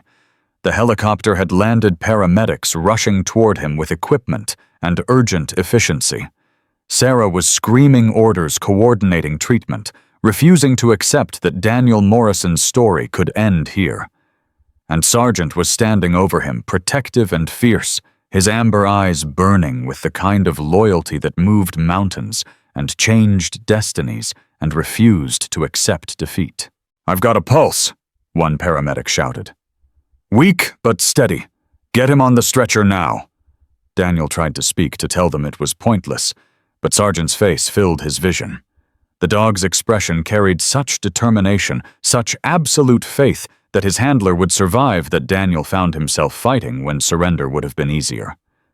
For Sergeant, for Cole's memory, for Chen's sacrifice, for every Marine who'd died believing truth mattered more than convenience. The helicopter lifted off, rushing Daniel toward a trauma center where surgeons would spend 8 hours pulling him back from the edge. Sarah rode with him, her hand gripping his, her voice a constant stream of encouragement and command. But it was Sergeant's presence that kept Daniel anchored to life, the dog's warm weight pressed against his side, his steady breathing, his unshakable conviction that his handler would survive this, too. 3 weeks later, Daniel woke up in a hospital bed at Walter Reed Medical Center. His chest was wrapped in bandages, his shoulder immobilized, tubes and monitors tracking every bodily function. The pain was extraordinary, but he was alive. Sergeant was curled up on a chair beside the bed, technically violating hospital policy, but no one had the heart to remove him. The dog's head lifted as Daniel stirred tail wagging with such joy that it made the cardiac monitor spike. "Hey, boy," Daniel whispered, his voice raw from intubation. Sarah appeared in the doorway, her face lighting up with relief. "You're awake. The doctor said you shouldn't have survived, said the wounds were too severe. But you Morrison men are apparently too stubborn to die when you're supposed to." "The evidence," Daniel croaked. "Did it work?" Sarah's smile was fierce and triumphant.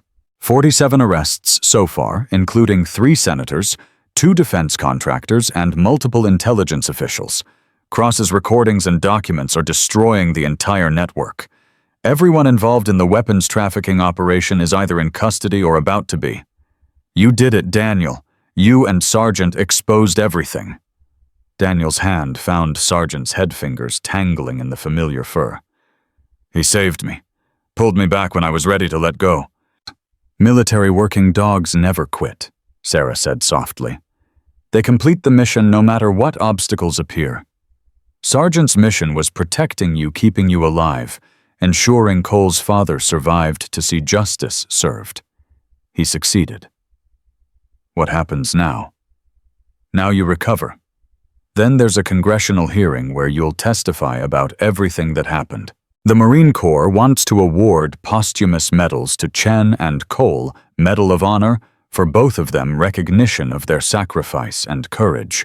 They want you there for the ceremony. Daniel closed his eyes, overwhelmed by emotion.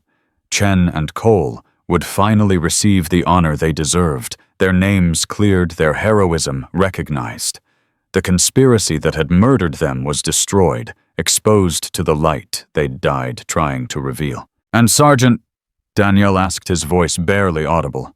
Officially retired from FBI service as of last week, Sarah replied. Full honors commendations for his work on the investigation. He's yours, Daniel, permanently. No bureaucracy, no paperwork delays. He stays with you for as long as you both live. Sergeant's tail wagged harder, and Daniel felt something break loose in his chest. Not physical damage, but emotional release after 3 years of grief and isolation. He'd lost his wife, his son, nearly his own life.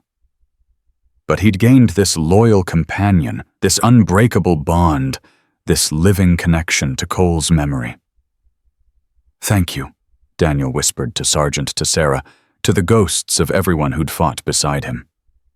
Thank you for not letting me quit. The road to recovery would be long and painful. The testimony would be emotionally devastating. The public exposure would strip away the privacy Daniel had cultivated in his isolation. But Sergeant would be there through all of it, loyal and unwavering, completing the mission Cole had assigned years ago, protecting Daniel Morrison, ensuring he lived, giving him purpose that transcended grief. Some bonds, Daniel realized, were stronger than death. Some missions never truly ended. And some dogs were more than animals. They were family, brothers in arms, the difference between survival and surrender. Sergeant pressed closer, his warmth seeping into Daniel's battered body. His steady heartbeat, a promise that neither of them would face tomorrow alone. The mission continued. And this time, they'd see it through together. 6 months after the shooting, Daniel stood before Arlington National Cemetery's main gate with Sergeant pressed against his leg. The physical therapy had been brutal, the recovery slower than doctors predicted, but he'd survived. More importantly, he'd learned to live again instead of just existing. Sarah walked beside them, her hand resting lightly on Daniel's arm for support. He no longer needed, but appreciated anyway.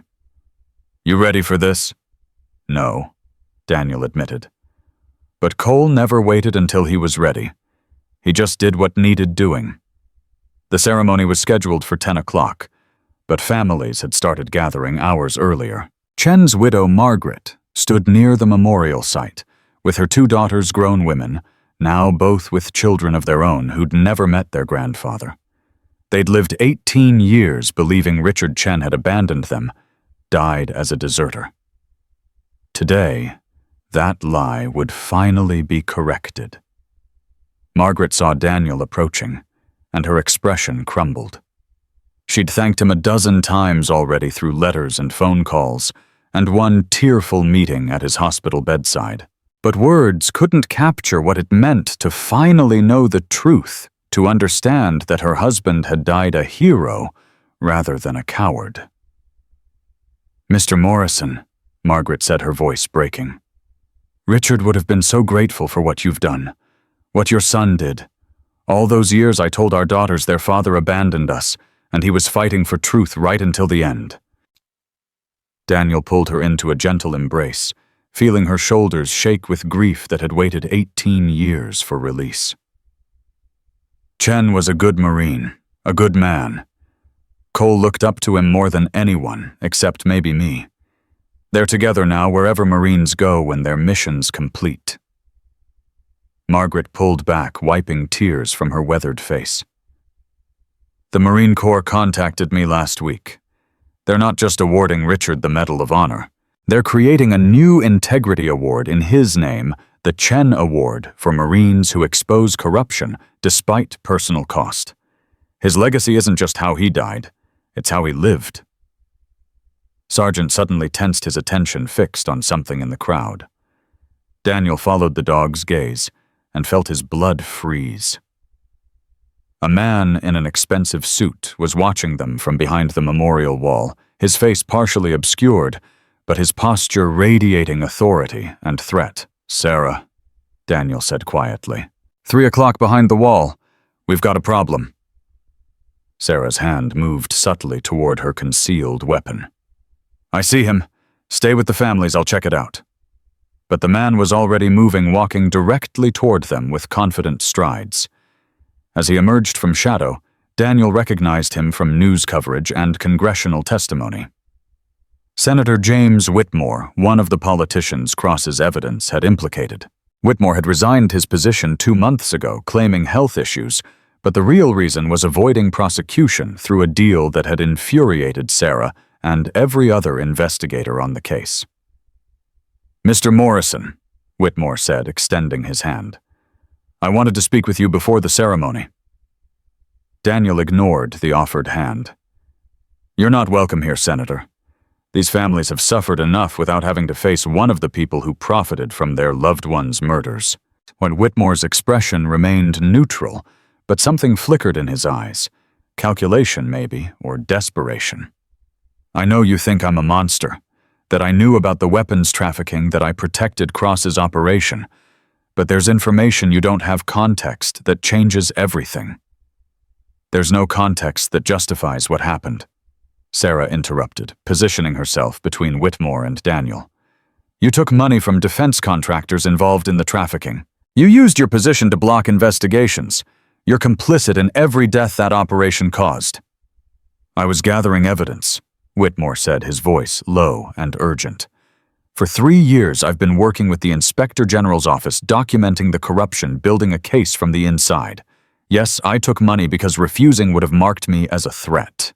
Yes, I blocked investigations because premature exposure would have allowed the real architects to escape. Everything I did was in service to bringing down the entire network." Daniel stared at him, trying to reconcile this claim with the evidence Sarah had shown him. "You're lying. The recordings from Cross's devices, the financial records, they show you profiting, not investigating." "They show exactly what I needed Cross to believe," Whitmore countered. "But there's a second set of records, ones I maintained independently. Every dollar I received went into a trust that's being distributed to families of fallen service members. Every meeting I attended, I recorded. Every decision I influenced, I documented. The Inspector General can verify everything I'm telling you." Sarah pulled out her phone, already dialing. "If this is true, why didn't you come forward during the investigation? Why wait until now?" "Because the network was bigger than Cross, bigger than the 47 people you arrested. There are others, people with enough power to bury everything if they'd known I was collecting evidence against them." Whitmore's eyes moved to the crowd gathering for the ceremony. "One of them is here today, right now, planning to ensure certain truths stay buried forever." Daniel felt Sargent tense again, the dog's instincts screaming danger. "Who?" "Vice Admiral Patricia Hensley, current head of Naval Special Warfare Command. She's been Chen's and Cole's ultimate target all along, the one who ordered both their deaths, who built the trafficking network that Cross merely managed. She's here because she knows Chen's Medal of Honor ceremony will include specific citations about his investigation. Citations that reference ongoing operations she's still running." Sarah's phone conversation was terse and urgent. She hung up, her face pale. "Inspector General's office confirms Whitmore's been working with them for 33 months. Everything he said checks out." "Then why tell us now?" Daniel demanded. "Because Hensley brought a bomb," Whitmore said flatly. "Small, sophisticated, designed to look like standard security equipment. She's planning to detonate it during the ceremony, killing everyone here, destroying the evidence in Cross's files that directly implicates her, and blaming it on domestic terrorism. She gets to remain a hero, the network survives, and everyone who could expose her dies in one calculated attack. The world seemed to tilt sideways. Daniel looked at the families gathering at the Marines in dress uniforms, at the innocent people who'd come to honor fallen heroes.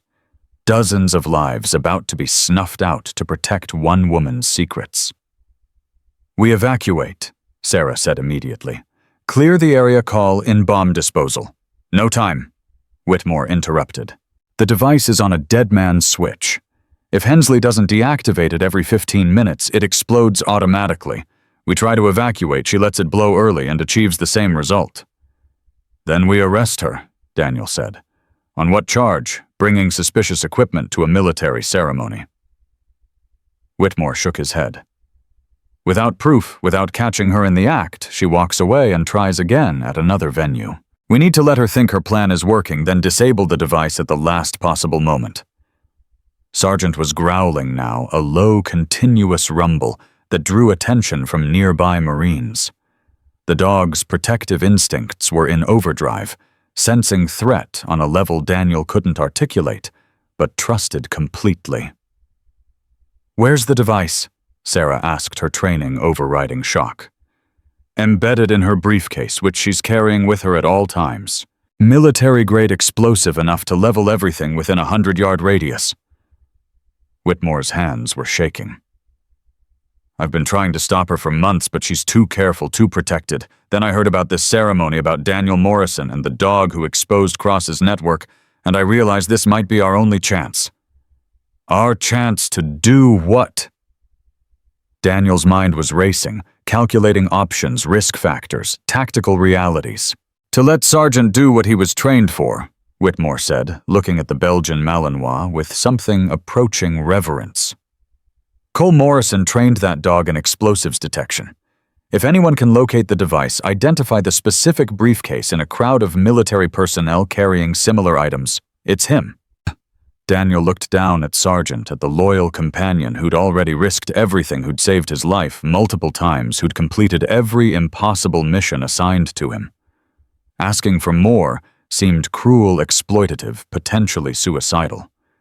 But Sargent's tail wagged, and Daniel recognized the expression in those amber eyes: eagerness, purpose, the desire to work. Military working dogs didn't retire from duty. They just redirected it toward new missions. "If we're doing this, we need a plan," Sarah said, her tactical mind already working through logistics. "Hensley can't know we're targeting her. She has to believe everything's proceeding normally until we've secured the device." Whitmore nodded. "The ceremony starts in 20 minutes. Hensley will position herself near the memorial site, close enough to ensure maximum casualties when the device detonates. She'll wait until the speeches begin, until everyone's attention is focused forward, then activate the timer. We'll have maybe 2 minutes to locate and disable the bomb before it explodes." 2 minutes, Daniel repeated. "That's not enough time." "It's what we have," Whitmore replied grimly. Cole Morrison had less time than that when he sent his evidence home with Sargent. Chen had seconds to hide his final documentation before Cross's people killed him. 2 minutes is a luxury compared to what they faced. The comparison stung because it was true. Cole and Chen had operated with no backup, no support, no guarantee anyone would complete their mission if they failed. Daniel had Sergeant Sarah, and apparently a senator who'd spent 3 years gathering evidence from inside the conspiracy. "Sergeant," Daniel said softly, dropping to one knee beside the dog. "I need you to do something really hard, buddy. Harder than anything before. You remember explosives training with Cole? Remember how to find the bad stuff alert without triggering anything?" Sergeant's ears pricked forward, his body language shifting into work mode. The Belgian Malinois understood tone, understood certain key words, understood that his handler was asking for something important. "Find bomb," Daniel commanded, using the exact phrase Cole had drilled into Sargent during training. "Search and alert. Passive only, no touch, no disturb. Just find it and show me." The dog's nose immediately started working, processing the air for chemical signatures that indicated explosives. Sargent moved through the gathering crowd with purpose, weaving between Marines and families, his training overriding any distraction or interference. Sarah was coordinating with bomb disposal teams via encrypted radio, positioning them outside the ceremony perimeter where they could respond instantly once Sargent identified the device. Whitmore had moved away, maintaining distance so Hensley wouldn't connect them to whatever was happening. Daniel followed Sargent, watching the dog work with the practiced efficiency of a combat veteran. The Belgian Malinois checked briefcases, equipment bags, even the ceremonial items arranged for the Medal of Honor presentation. Each negative search made Daniel's anxiety spike. Time was running out. Families were settling into their seats. The ceremony would begin in 10 minutes. Then Sargent froze, his entire body going rigid. The dog was staring at a woman in navy dress uniform standing near the front row with a leather briefcase clutched against her side. Vice Admiral Patricia Hensley, her face composed and professional, showing no emotion as she surveyed the gathering crowd like a predator evaluating prey. Sargent sat, his nose pointing directly at Hensley's briefcase, the passive alert Daniel had commanded. No barking, no aggression, just silent indication that the dog had detected explosives. "Target identified," Sarah whispered into her radio. "Repeat, target identified. Stand by for my signal." But Hensley was already moving, her instincts warning her that something was wrong. Her eyes swept across the crowd and locked onto Sargent, recognition and calculation flashing across her face. She knew what the dog's posture meant, knew her plan was compromised. Her hand moved toward the briefcase clasp, toward the manual detonation trigger that would activate the bomb immediately. Daniel didn't think. He simply moved, throwing himself toward Hensley with the desperation of a man who'd lost too many people he loved. His shoulder hit her midsection, driving her backward, her hand missing the trigger by inches. The briefcase fell, hitting the ground with a metallic thud that made everyone freeze. Hensley was screaming about assault, about attacking a naval officer, but Sarah was already there with handcuffs and federal credentials. "Vice Admiral Patricia Hensley, you're under arrest for conspiracy to commit murder, terrorism, and treason. You have the right to remain silent. It's on a timer," Hensley shrieked, her composure shattering. 30 seconds and counting. You can't stop it, can't defuse it in time. Everyone here dies because of your interference." Bomb disposal teams were sprinting toward them, but Daniel knew they'd never make it. 30 seconds wasn't enough time to clear the area, wasn't enough time for the experts to assess and disable the device safely. But it was enough time for a Belgian Malinois trained by the best handler the Marine Corps ever produced. "Sergeant, retrieve," Daniel commanded, pointing at the briefcase. It was a terrible order, potentially suicidal, asking the dog to handle an active explosive device. But Sargent had been trained for this exact scenario, controlled retrieval of explosive materials, moving them away from civilian populations toward containment areas. The dog grabbed the briefcase handle in his jaws, his movements smooth and controlled despite the ticking clock. Sargent ran toward the cemetery's edge, toward an empty field beyond the memorial walls, carrying death away from the families who'd gathered to honor their loved ones. Daniel ran after him, Sarah screaming for him to stop. But he couldn't let Sargent face this alone. Couldn't let Cole's dog die, completing one final mission, while Daniel stood safely behind. They reached the field with seconds to spare. Daniel grabbed the briefcase from Sargent's mouth, hurling it as far as his damaged shoulder would allow. The case arced through the air, tumbling end over end toward the distant tree line. The explosion was massive, a wall of heat and sound that drove Daniel and Sargent to the ground. Shrapnel whistled overhead, trees splintered and fell, but they were far enough away that the blast wave passed over them without causing fatal damage. Daniel's ears were ringing, his vision blurred, but he was alive.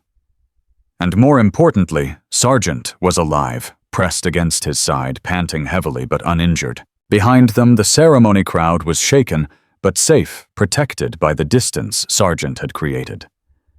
Sarah reached them first, tears streaming down her face as she checked them both for injuries. "You insane, stubborn, heroic idiots! You could have died!" "But we didn't," Daniel gasped, his arms wrapping around Sargent. "We completed the mission. Nobody died today, except Hensley's plan." Margaret Chen was running toward them, her daughters following their faces, showing shock and gratitude and recognition of what had just been prevented. Other families joined them, Marines in dress uniform, people who'd come to honor the dead, and nearly joined them. "That dog saved us all," Margaret said, dropping to her knees beside Sargent. "Richard loved working dogs, always said they were the most honest warriors he knew. He would have been so proud to know that a dog trained by Cole Morrison finished what he started." The ceremony continued an hour later, after bomb disposal confirmed the area was secure and Hensley was transported to federal custody. The speeches honored Chen and Cole, recognizing their courage, their sacrifice, their unwavering commitment to truth, despite impossible odds. But when the Commandant of the Marine Corps presented the posthumous Medals of Honor to Chen's and Cole's families, he added something unexpected. "These two Marines died fighting an enemy more insidious than any foreign combatant corruption within our own ranks, betrayal by people who should have protected them. But their mission didn't die with them. It was completed by people who refused to let their sacrifice be meaningless. By Daniel Morrison, who risked everything to expose the truth. By Sarah Martinez, who spent 3 years building the case they started. By Senator James Whitmore, who operated inside the conspiracy to bring it down. And by a Belgian Malinois named Sargent, who showed us that loyalty and courage transcend species."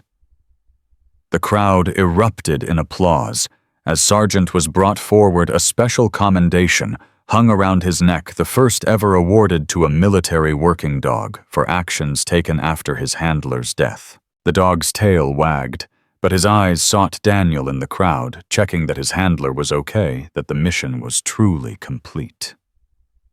Daniel felt tears streaming down his face as he watched Sargent receive the honor Cole would have been so proud to witness. His son had trained this dog, trusted him with evidence that would expose a conspiracy, ensured his father would have a companion through the darkest years of grief. Cole's sacrifice had meaning. Chen's death had purpose, and Sargent's loyalty had saved dozens of lives today, prevented a tragedy that would have buried the truth forever. After the ceremony, as families gathered for the traditional reception, Daniel stood beside Chen's grave marker, freshly updated to reflect his status as Medal of Honor recipient and hero rather than deserter. Cole's grave was nearby, his stone, likewise updated with citations about his investigative work and ultimate sacrifice. "We did it," Daniel said quietly, speaking to the dead men who'd given everything for truth. "The conspiracies destroyed the guilty are facing justice, and your families know you died as heroes. The mission's complete." Sargent pressed against his leg, and Daniel realized he wasn't talking to ghosts anymore. He was talking to living people. Margaret Chen and her daughters Sarah Martinez, who'd become family through shared tragedy, even Senator Whitmore, who'd risked his career to fight corruption from within. The Morrison family legacy wasn't death and loss. It was refusing to surrender to injustice, fighting for truth, regardless of cost, completing the mission, even when the odds seemed impossible. "Cole would be proud of you," Sarah said, appearing at Daniel's shoulder. "You honored his memory by finishing what he started.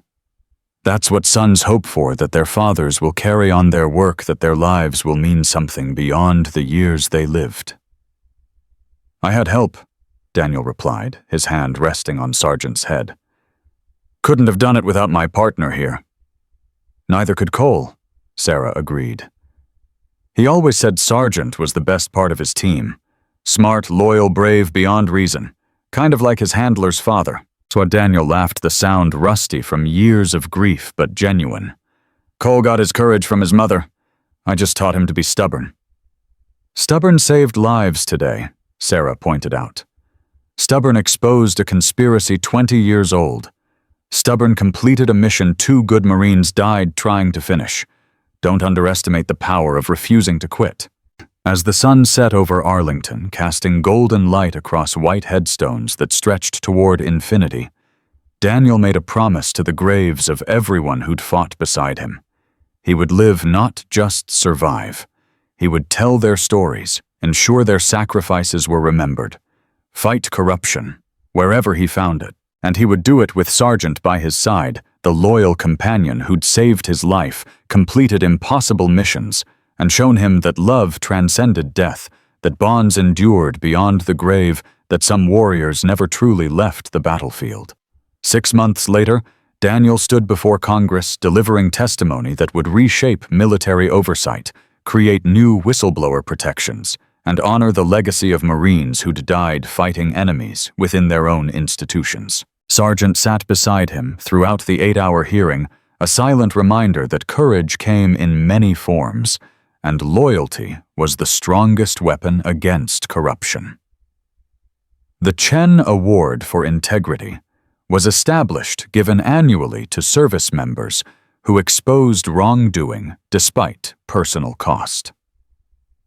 Cole Morrison's name was engraved on the inaugural award, his investigation recognized as the gold standard for military whistleblowing. And in a small Virginia cabin rebuilt from the ashes of that terrible day, Daniel Morrison lived with purpose renewed and grief transformed into meaning. Sargent slept on the floor beside his bed, chasing rabbits in dreams his service complete, but his loyalty eternal. Some missions never truly ended, some bonds never broke, and some dogs were more than animals.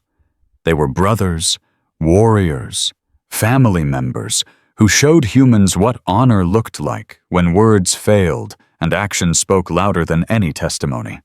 Daniel Morrison had lost his wife, his son, and nearly his own life fighting corruption that spanned 2 decades.